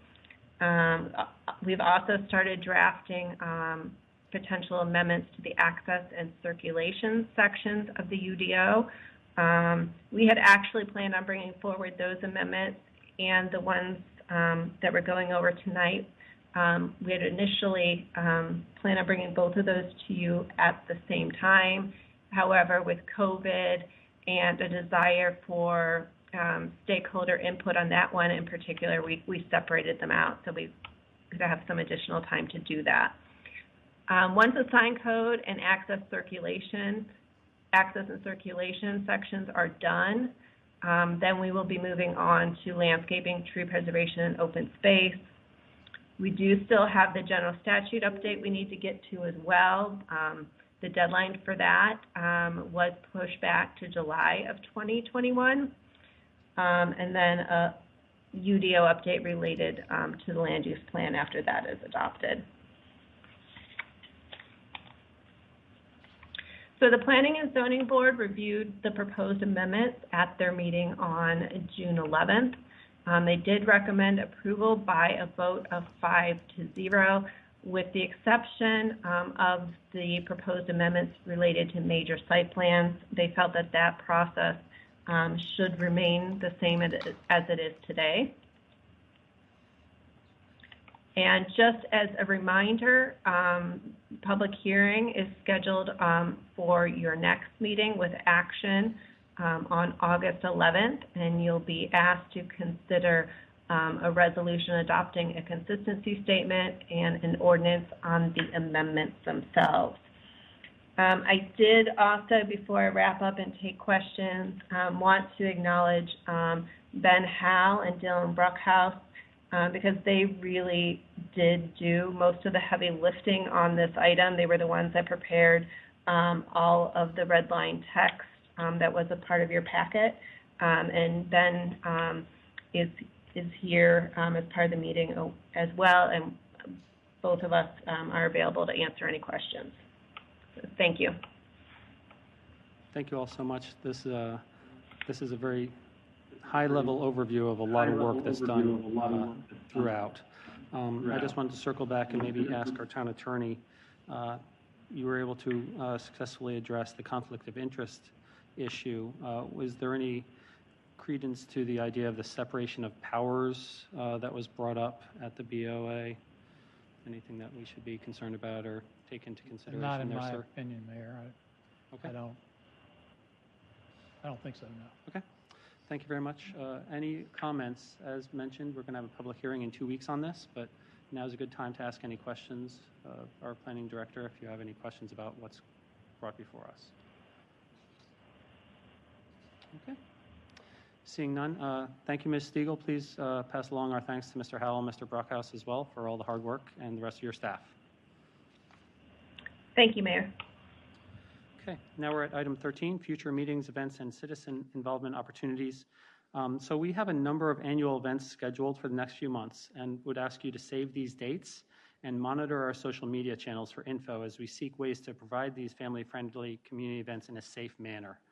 So they include the August 10th Morrisville, October 24th Trick or Treat the Trail and Trunk or Treat, and November 11th Veterans Day celebrations. All of these are already on our website, and we're not sure what form they're going to take. So we hope to see people in person if possible, but otherwise we'll be doing creative ways to try to acknowledge all of these important events. We thank our staff for making possible the continued functioning of our citizen committees. The Parks and Rec Citizen Advisory Committee will have a virtual meeting later in July, and the Education and Environmental Committees are meeting virtually the first week in August. So you can please see more details of these and other upcoming engagement opportunities at townofmorrisville.org. I will now recognize Councilmember Scroggins Johnson for a discussion before we enter into public comment. Councilmember Scroggins Johnson. Quick question about process, Mayor. Are we supposed to take a roll call prior to reconvening, or is it okay if I just continue? I'll direct that to staff. No, sir, we have not taken a roll call vote prior to convening in past meetings. We have not done that in the past, so I think we're fine. Okay, awesome. So thank you for allowing me to add an item for tonight's meeting. What I wanted to request is consideration for the way that we are processing and receiving public comments for town council meetings. Over the past several months, we have been under Rule 19, which is the ability to have virtual meetings or hybrid meetings for town council so that we can continue to do our business. And one of the changes that we've had to make is to the public comments process. At this time, we are not allowing individuals to come to the chamber and offer their comments in person, and that is due to several safety restrictions that we have in place today. In the near future, we are introducing the capability for individuals to come forward to provide public comments, public hearing information, or to actually, if there is space available, to observe the town council meeting itself. And with that, I felt like there would be some issues with transparency of public comments that might arise because of the inability for some people to engage as a live person at the meeting versus having to stay away or not being able to be accommodated in that chamber. So with that, I'd like to say that currently during the Rule 19, all public comments are treated equally. We are requesting that they be submitted on the day of the meeting in the morning, and then by 3 p.m. that opportunity is closed. The town council is receiving those public comments in the form of a written document. The town clerk is providing that to the council, and the town clerk is acknowledging the individuals that are submitting the public comments and providing a summary.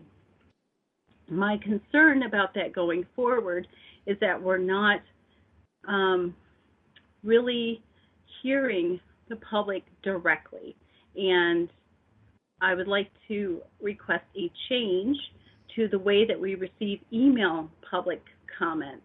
Now, there is a distinction between email and public comments. So if someone emails the town council, that is not a public comment.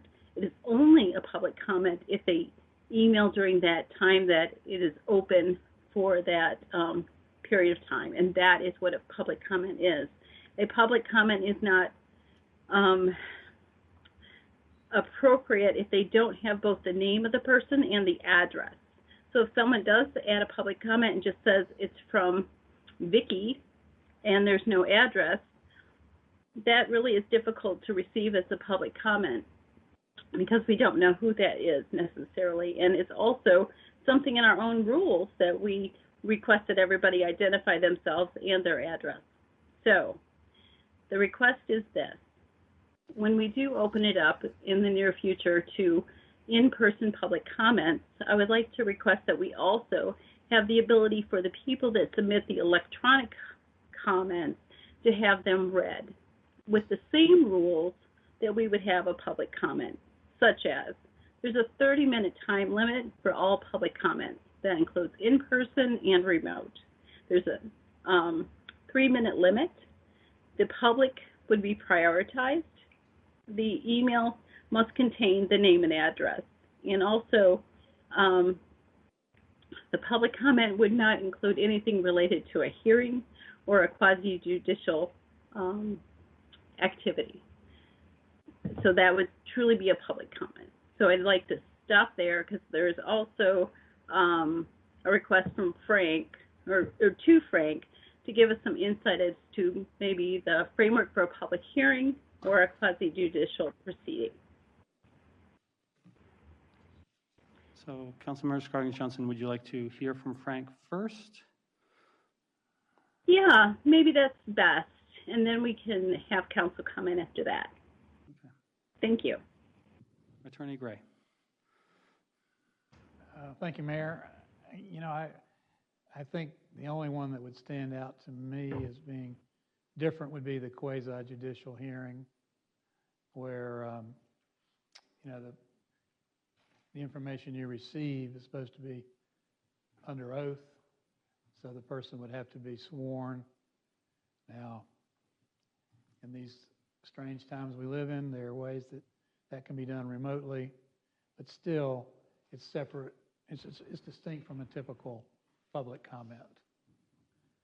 The public hearing, if you're having a public hearing on rezoning or whatever the matter may be, I'm not sure that's any different than what you were describing, council member, for the public comment. You know, we would ask people to say their name and address before they made their comment. So is that responsive to your question? Okay, short and sweet. Thank you very much. And Councilmember Scroggins-Johnson, if I can add for the benefit, we actually do have an email address set up for public comment and a separate one for public hearings, and that is very similar to our protocol when we're in person, that speakers are asked not to speak during public comment if they're going to make comment on a public hearing. So it just allows you to distinguish if it's an item that is being considered on the agenda. That's very helpful. Okay. So, go on, please. Go ahead. Okay. No, please continue. So to summarize, your proposal is that the first time that we're having actual in-person public comment or public hearings, at that time we would start reading the emails as public comments and public hearings verbatim at that time, indefinitely until we're outside of Rule 19. Is that? Right. Using the same guardrails that we'd use today, you know, they have to, you know, state their name and address. They can't, whatever they write cannot exceed 3 minutes. It's one per person, you know, that kind of thing. Okay. Opening it up to council discussion at this time. Mayor Pro Tem Johnson. Can I just ask a question? Because it's really important. This issue has come up in the past as well. This notion of when folks make a comment during public comments, they give their address. And some of the comments we're receiving via email, folks are not doing that. So is there a way And I honestly haven't gone out there and tried to put in a comment myself, so I don't know how that process is. Is there a way to make a requirement that they fill in their address? If I may, the current software that we have, it allows you, it has a text field for you to input information and to request that you have your address, but there's no capability to require that an address be added. No requirement capability. We could look into adding that capability, but currently it's just a box and it states that public comments require your address and name to be present in the field. Okay, because I think that to Councilmember Scroggin Johnson's point, I think it's, you know, we love input from all citizens, not just Morrisville citizens, but I think as Morrisville elected officials making decisions that affect Morrisville residents and Morrisville residents that pay taxes to the town of Morrisville, and to be good stewards to our citizens that pay taxes. I'd like to know who's a Morrisville resident versus who's not, and that's been a little difficult. I will tell you the 3 that we received, we received more than 3. Today there were 5 comments received. Yeah, there were at least 3 that it was very difficult to try to figure out if they truly were Morrisville residents, and 1 I don't believe is a Morrisville resident. The address was came up as a dorm, and of course that's very confusing too. There are folks that live in Durham that are not in Morrisville town limits, and yet they have a Morrisville address. So that adds another layer of confusion, not, to folks that, where they actually live. But anyhow, that's besides the issue that we're talking about tonight. But we need to get I guess my plea right now is we need to kind of get a handle on that. So, because that's become an issue with some of our citizens too. I've heard that from our citizens, that they want to make sure that we as a council are clear on who's a Morrisville resident when they send in comments, and those that aren't. And aside from technology, we can make some of the information clearer that is the expectation, and make that more prominent, and see if that helps as well. And the planning director has some feedback to share, I think. Oh. Michelle? Okay.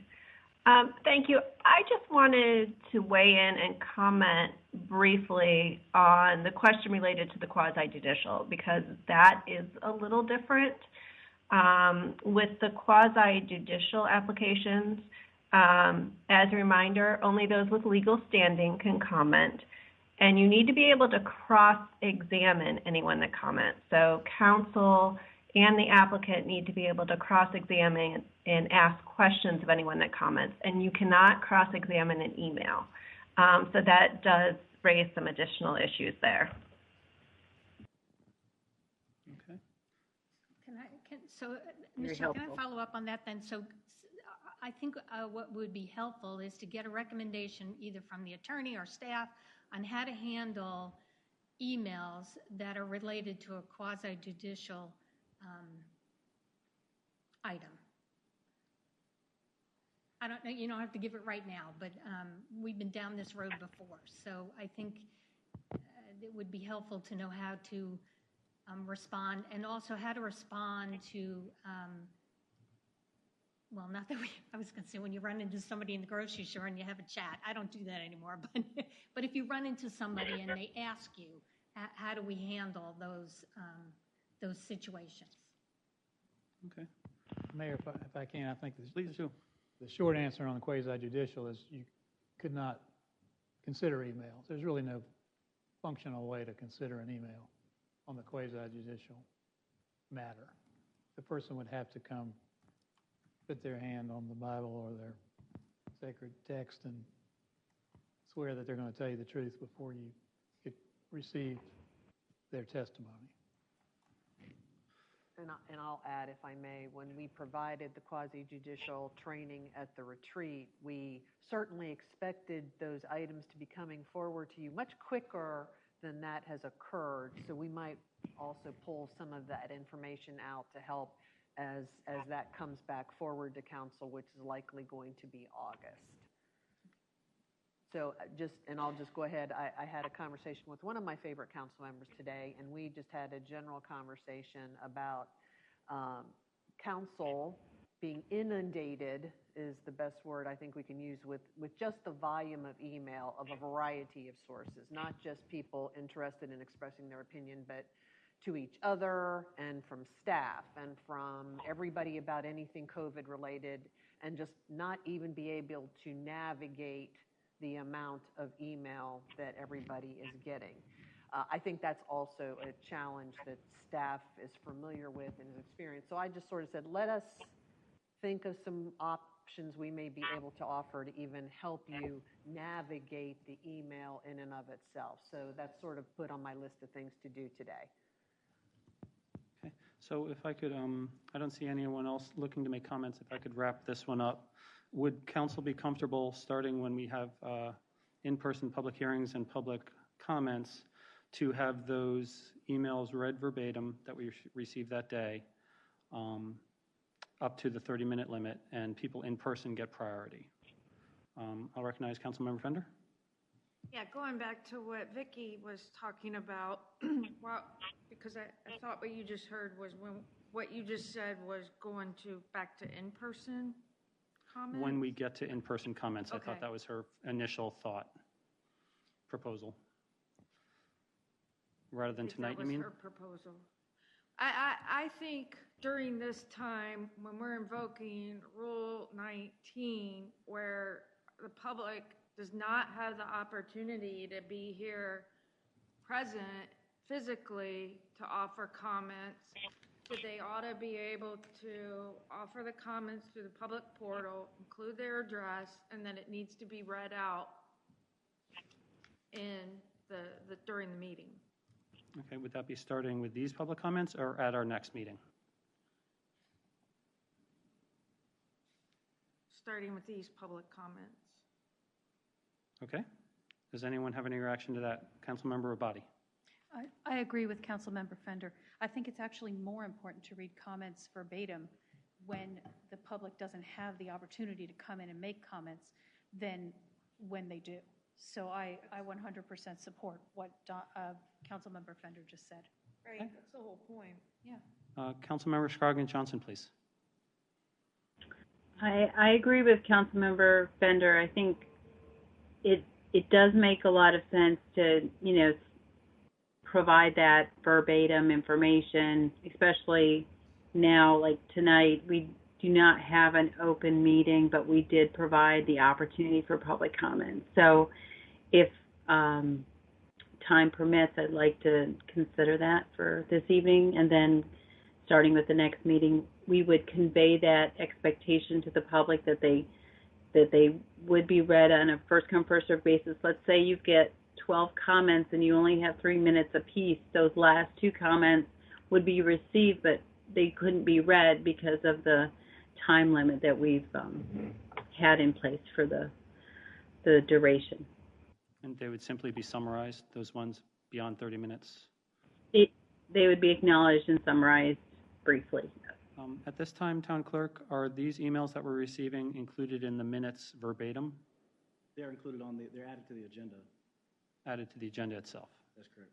Okay, so that's where they can be located in general. Councilmember Rao? I had one citizen ask me just actually yesterday, and I really wasn't able to answer the question is, and I might ask you, Counselor, why wouldn't we allow the public, if we're using digital technologies to stream these meetings live and use, Facebook Live and Teams and things like that, why couldn't we allow citizens to either type in their comments and chat so we could all see them in real time, or could we allow them to come in on public comments via the technologies that we're using? Now, what I did tell them was that I've looked at all the virtual meetings being held today that I know of, I'm aware of in Wake County, are not allowing public comments virtually. So that's the issue is, could there be virtual public comments? I didn't know whether there's anything legally stopping us from doing that, or is it just too much? It's hard enough to get everything working with us and the staff and council. Is it just too much work to do that? I think the town manager may be a better answer than me, but I know there's been a lot of time and effort put in behind the scenes with IT to structure what we have now, and I don't think it's been found that we had a reliable way to have the public comments come in virtually. And so the system we have now is the best that could be designed. And I can offer 3 issues that our IT department evaluated at the very front end of this process that was related to this. One was allowing people to be actively able to add a chat would allow them to interrupt or disrupt the meeting. So that was not a good option. The second was a discussion of whether we could allow the public to submit an audio or video file, and there was concern about spams or viruses, et cetera, being embedded into those that then we would corrupt our system. So that was discarded as the second one. And then the third one was a testing of a text to, or an audio to text translator, and they haven't found one that provided accurate enough translation that they wanted to support that effort. So we looked at all of those options for public comment. Okay. I too would say I wouldn't mind reading verbatim starting tonight. Any other thoughts or comments on this issue? Sir. I did want to clarify that the minutes were not added to the agenda, but they are stored on our Laserfish archive, which can be searched online by any resident. The comments that they submit via email, you mean? That's correct. So at this time, there's summaries available, but essentially it would be fairly difficult to actually read that verbatim. Even though it's in the Laserfish. The full context of the. I know you could now, but given our current system, the way we have been doing it. That's correct. Okay. So I heard that there were 4 of us at least who would be interested in doing verbatim comments starting immediately. So I think that's the direction to staff moving forward for public hearings and public comments. We'll be reading those verbatim. Question, Mayor. Councilmember Scroggins-Johnson, please. How do we treat comments that do not have the required identification, like the name but not the address? Do we read those out or do we not? That's the final kind of, requirement that I'm stuck on right now. Would you be comfortable if we said that those are simply summarized, and if you want them read verbatim, you include your name and address? Because essentially when someone comes into the room, I can ask them for their address, and that's how we fill in that blank, but I can't do that to an email. Right. Would that be acceptable? That those are only summarized unless they have a name and address associated with them? I'm willing to be strict if everybody else is and just say those are the requirements to be read verbatim if you have to identify yourself. If you don't have both of those elements, then it will be acknowledged and summarized. Okay. Thank you for sharing those thoughts. Mayor Pro Tem Johnson and then Councilmember Rabadi. Councilmember Rabadi then, please. Yeah, I don't think that the requirement to provide your name and address in order to have your comment acknowledged at all is onerous. I don't think that we should summarize comments from people that have not included their name and address. I think if you include your name and address, your comment will be read verbatim given the time frame. If it's longer than the half hour, then, but if you don't include your name and address, then your comment will not be summarized. It will not be read at all. Do we really want to open that can of worms? I definitely don't want to read comments from people that have not met the requirements that we would expect someone to meet were they in the council chamber. Okay, thank you. Mayor Pro Tem Johnson. So I agree with Councilmember Rabadi. I agree with Councilmember Scroggins-Johnson. I think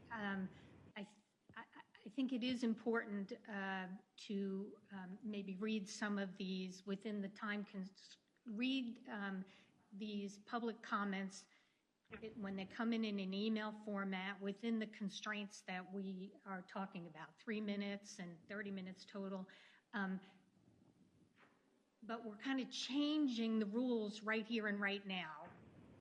So I would be more comfortable saying, let's change the rules, let's make it known to the public, and then put it into effect at the next meeting when the public knows what the rules are now and can adhere to them correctly.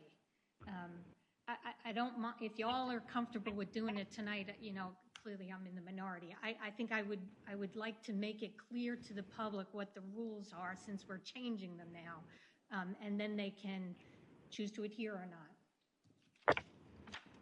Okay, I think flexibility and agility. Councilmember Fender? Based on what Eric was saying, the residents would know what the rules are when they enter their comments. It says to provide their name and address. So they already know what the rules are. So I don't see that as a... But does it say required? That was my question earlier. Does it say required? It does state required on the e-comment portal, but we do need to add heavier wording on the actual website and agenda pages to show that it's a requirement. And I also do feel it is necessary to inform council that the town council policies and rules of procedure does specifically state that comments received via email or any other outside source versus speaking in person will not be read aloud. It does specifically state that on page 12 of the town council policies and rules of procedures. That's via email. Right, and that's why I brought it up for Rule 19, because it's exceptional, sir. Yeah, so that was in a different time. Councilmember Fender? I think we're talking about, I think there's two categories here. There's the one category where they submit the comments to the public comment email through the website, and then there's the comments that are via email. We're talking about two separate things, and I think it's important not to get them confused. You know what I'm saying? Correct. Yes. I'm only talking about public comments during a meeting. Right. So we need to clarify that yes, the comments that come in via email, then yeah, they shouldn't be read aloud. But we're talking about the comments that come in through the email portal, or not the email portal, the online portal, but it does look like when we're looking at that PDF, it looks like it's an email, but it's to public comment email address. Yeah, and I'll clarify for Yes. everybody. What we're talking about is before Rule 19, council received a lot of public comment to your town council at townofmorrisville.org address. And those are the ones that we have established a rule that those would not be read out loud. The new mechanism is definitely public comment at. So there is the expectation we've set that they will be tabulated and provided to council members. Okay. So to once again wrap it in a bow, we had some concern about the rules changing, but I think if we just go ahead and read tonight's comments verbatim, it'll just take about 4 or 5 minutes total, and then we can move on and have very clear expectations moving forward. Is everyone comfortable with that? Or is anyone not comfortable with that? No, I'm comfortable with that, but let's be clear. We talked about comments that come in through the portal that have a name and an address. Right. Okay. So there's less than 5. In the past, we have summarized everything that came in, though. So the ones with name and address, we read verbatim tonight, and the others get summarized. Is that a fair compromise? No, I thought that's what I heard everybody say, quite frankly. I don't think that's a compromise. That's not what Councilmember Robati said. Yeah. Definitely not what I said. Okay. So is the decision of this group at this time that we would like to read those comments that came in with a name and address associated with verbatim, and the others are not acknowledged? Or do we do that starting with the next time? Because the expectation set for this time was that they would be summarized.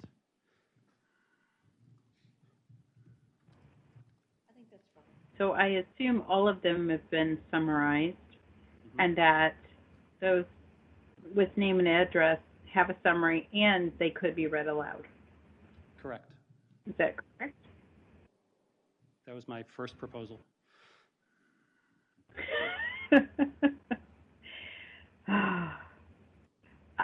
I am happy either way. I just think we need to make a decision.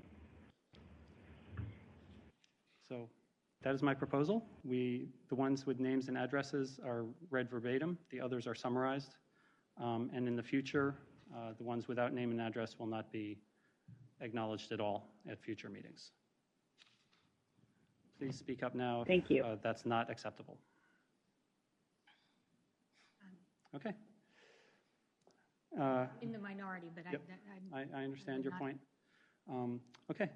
Town Clerk, we are now at item 14, Council and Manager comments. Does staff have anything that they'd like to share at this time, Town Manager? Okay. Mayor, thank you. Just a quick follow-up, as I believe everyone is aware, the governor spoke this afternoon to address the issue of schools for the fall. He also, during that same conversation, extended Phase 2 an additional 3 weeks through Friday, August 7th. So for town purposes, we will also continue in Phase 2 of the state's Safer at Home and our Reconnect Morrisville plan by continuing to limit our staff presence on campus, by continuing to make use of virtual meetings, and by continuing to offer the opportunity for hybrid meetings for council and PZB as necessary to do the business of the town.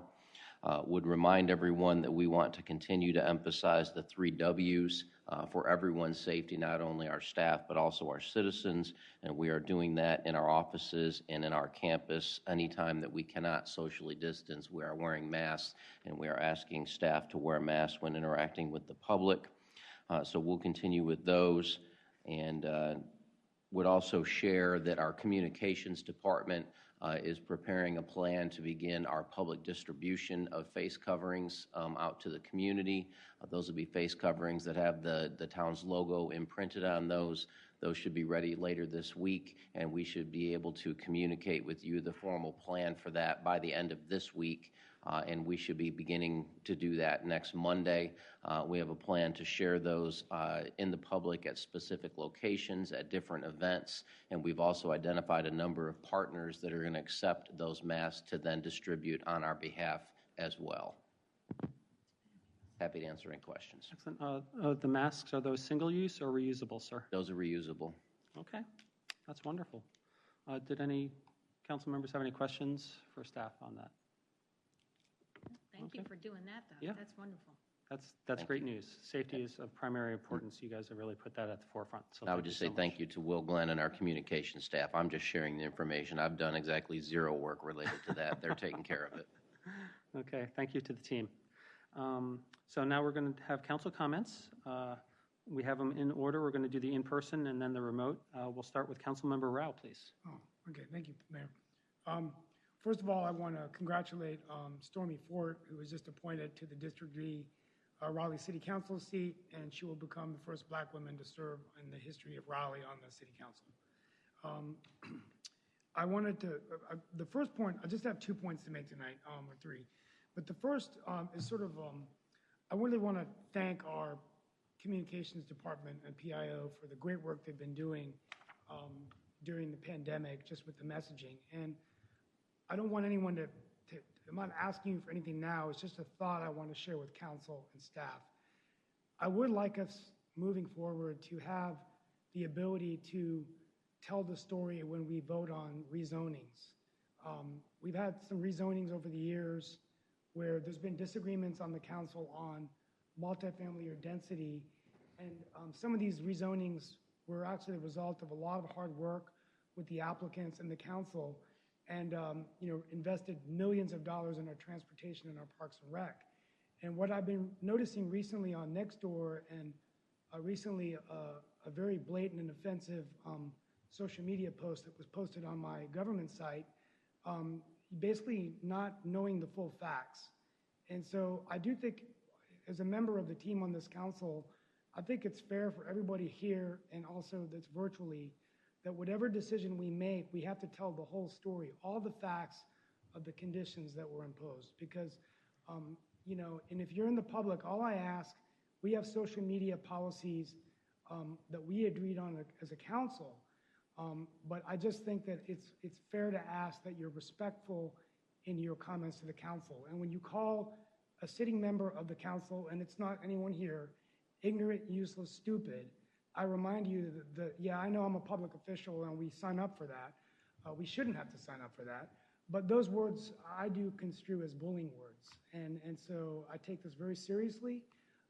If you're listening tonight, I consider that unacceptable to engage with the council. If you have an issue, you should just reach out to us. But I think that this is something that I think is continuing to go on, because you read these posts and it just says, council approved, bunch of multifamily, all the stuff. And a lot of these are coming from a certain community in Cary. But, and I didn't want to bring this up today, but I do think it's important that, we do a great job engaging with the public. So this is just an ask they have, and we can work through the process. A reminder that there's also, I'm interested in temperature checks down the road and what we could do in town hall and other public facilities. So you guys could continue to research that. And the final thing I'll say is that there's a lot of concern about the virtual academy for public schools. And now that the governor's made his announcement, so citizens have to make a decision by July 20th. So on Thursday, there's a great event the Wake County Schools is doing. It's a town hall to take questions about the virtual academy. So if you're listening tonight and you have questions, this is a great opportunity. It's at 5:30. You can get the information on the public schools website. Chris Haggerty is hosting something on Saturday. He's asked me to host it for him. That's also taking questions. So I'll be emailing the council these issues. But that's all I have for tonight, and I just wanted to bring these things up. And I want to thank the council and the staff and everybody for just your continued hard work during this very, very tough time that we're all in. Thank you. Thank you. Mayor Pro Tem Johnson, please. Yeah, I have three items I just wanted to talk about. Earlier tonight, we passed a resolution awarding a service firearm to one of our police officers, and that was Senior Officer Michael Deaton. And I just wanted we did that through consent agenda, so I just wanted to publicly thank Senior Officer Deaton for his service to the town of Morrisville. He was in police service for 28 years, and 20 of those were here in the town of Morrisville. And I know Senior Officer Deaton well, and I appreciate his service to our citizens, and his dedication to our town was felt every day of those 20 years. So I want to publicly thank him for his service, and I wish him the absolute best in the next chapter of his life. I also want to thank our police chief, Andrew. She recently, since the last time we were together for a council meeting, held 2 Facebook Live events on the use of body cameras by our police department, and they were excellent. I watched both of them. A little technical glitch on the first one, but the second one was seamless. And actually, the first one was seamless too. They were both very informative, and the comments from the public watching were very positive too. So I want to thank her very much for her efforts there. And then just lastly, I want to reiterate, please follow the 3 W's. I want to thank Will Glenn and our communications department for allowing council members and staff to do a couple of PSAs to remind the public that it's really important to wear face coverings, wait 6 feet apart, and wash your hands often. The governor, I think I'm fully supportive of what he is doing, and his requirement that face coverings be worn whenever social distancing is not possible. And I'm thankful that with his leadership that it is a more consistent policy across the whole state. I think that is incredibly important. I think if we had done it in Wake County as a whole, that would have been good. I think that we're doing it as a state is far better. So I'm supportive of the 3 Ws and encourage everybody to follow them. And unfortunately, not everybody knows what the 3 Ws are. So we need to be sharing that message out here to our citizens who are doing a fabulous job. So that's all I have tonight. Thank you. I'd also echo that the citizens are doing a really great job, and I'd like to thank our community for their continued adherence to and guidance regarding the 3 Ws, wearing a face covering whenever you're able to do so outside your home, wait a minimum of 6 feet from other people, and wash your hands often. On a separate issue, for those of you who might not be aware, Western Regional Community Advocacy Committee is facilitating free meals for those in need at Cross Timbers Apartments at 900 Golden Horseshoe Circle. This has been mentioned in the past. It's in Morrisville from noon until 1 p.m. every weekday. And if you could please share this with your friends, neighbors, and networks to help spread the word so people who need meals know about this opportunity, that would be great. If you or your friends wish to help by volunteering serving these meals, you can visit www.westernregionfoodsecurity.com. And there's a sign-up genius there, and it's very simple. And we all appreciate the help, and our community has really risen up to help those in need in many ways. So this is just another opportunity to do that. I'd like to thank staff for all the work that they've been doing. Now I'd recognize Councilmember Fender and then Councilmember Rabati for their comments, please. Councilmember Fender.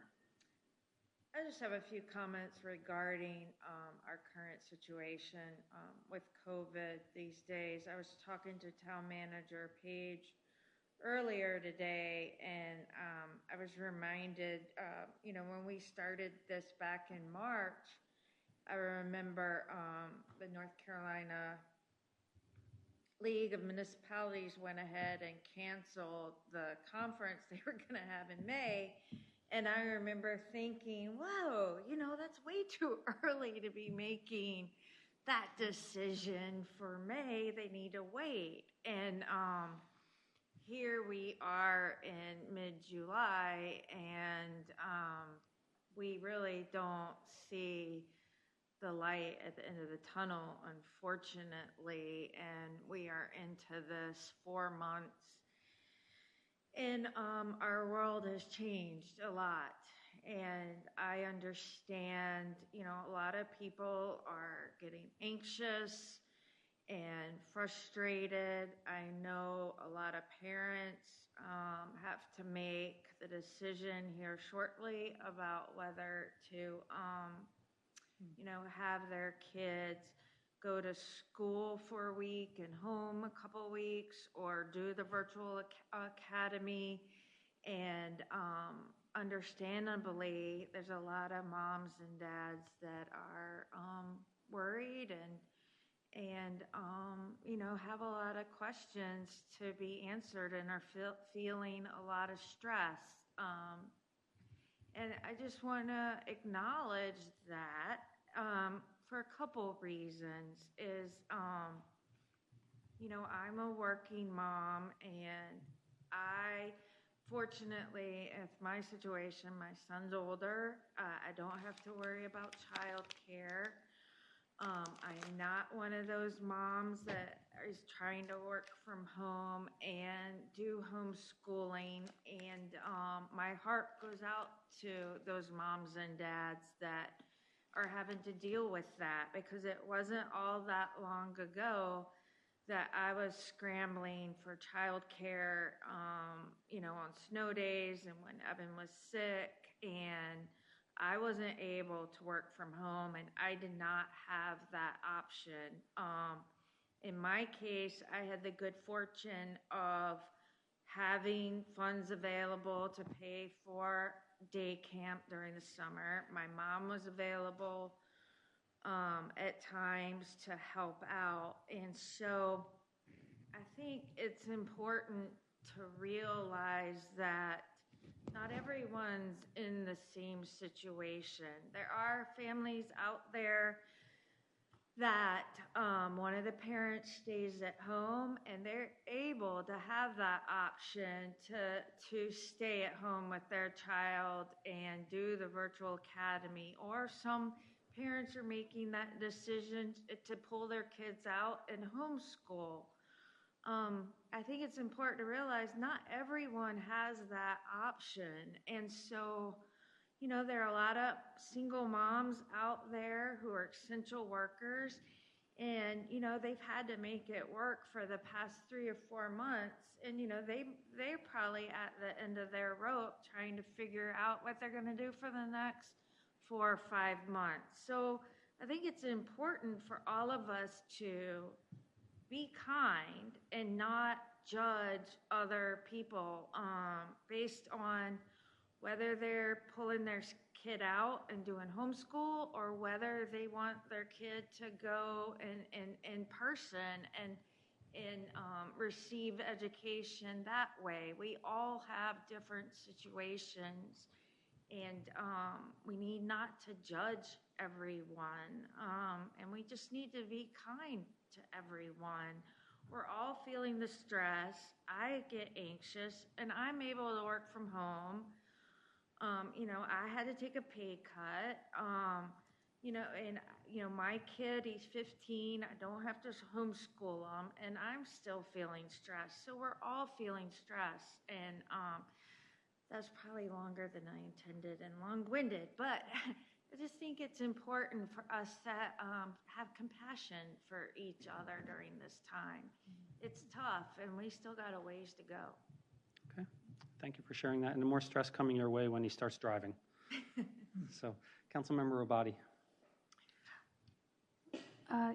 I think that the ability to judge other people's choices comes from a place of privilege that you might want to check if you feel inclined to do that.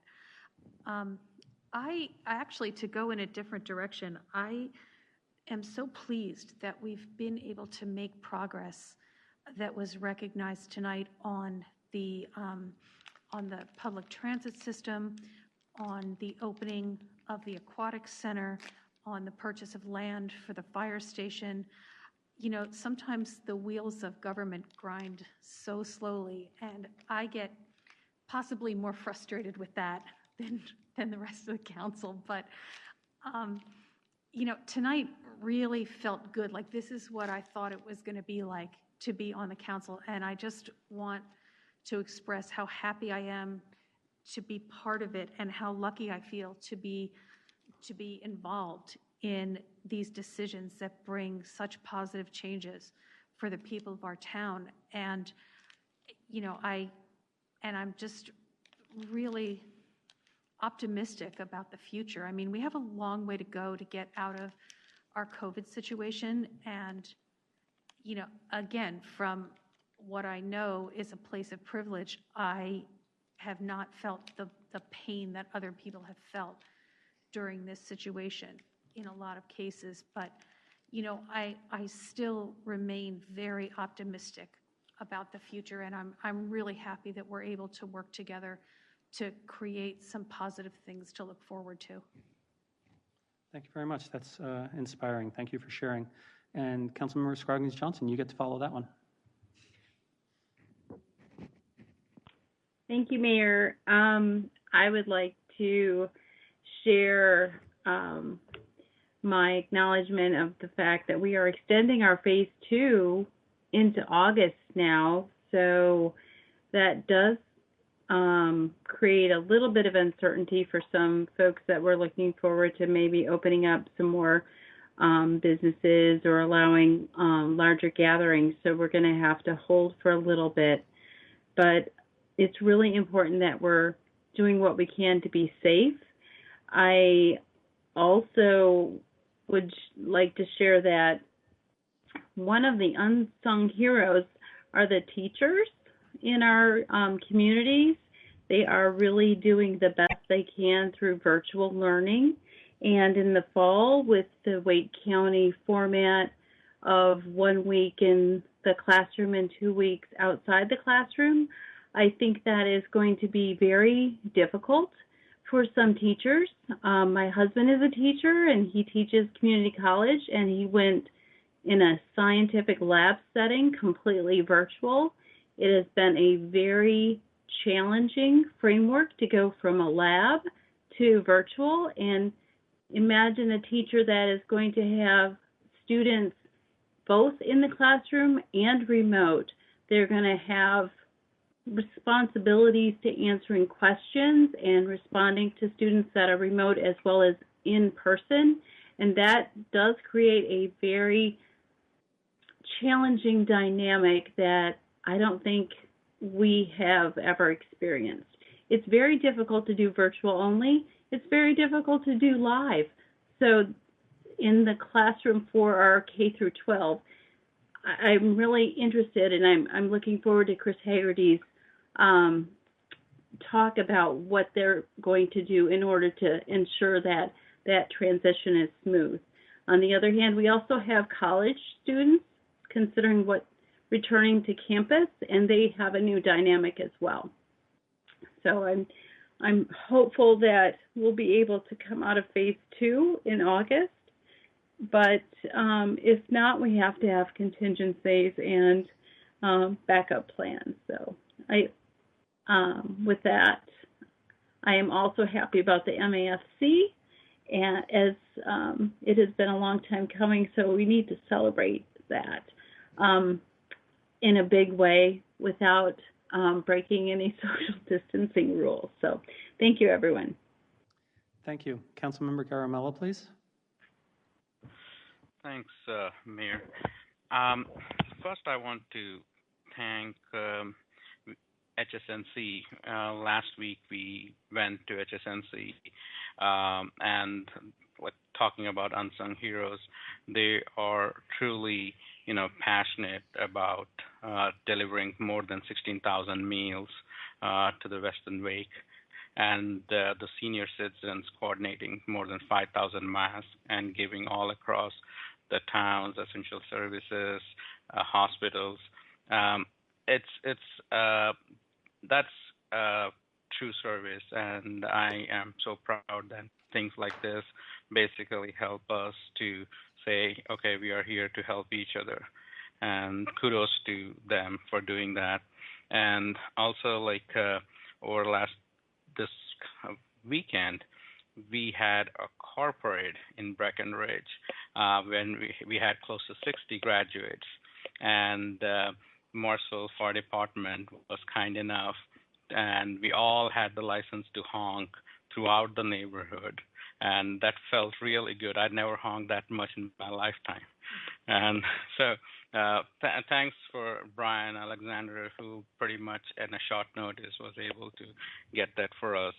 And I agree with Donna and Vicky. I did talk, I had a very good conversation with Jim Martin right before he was going into this work session today.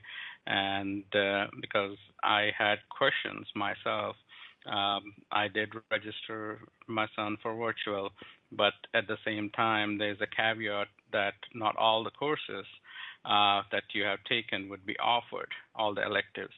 So it's wait and watch, and they are going to work their best. And it's not something, apart from all the reassignments and everything, this is completely fresh to them, new to them, and they are working the best they can in a fair and reasonable manner. So I think that's, again, a lot of work on their end. And finally, I was surprised and very honored that I got a call from Jennifer Robinson, and that she had selected me to be appointed for the North Carolina League of Municipalities as a board of director. And I was pretty honored with it. I just wanted to tell that. That's it. Thank you. Congratulations, Councilmember Garamella. Okay, so at this point, we're going to go into a closed session. So I'll entertain the motion to go into closed session, and then we'll take a quick break while we clear the room.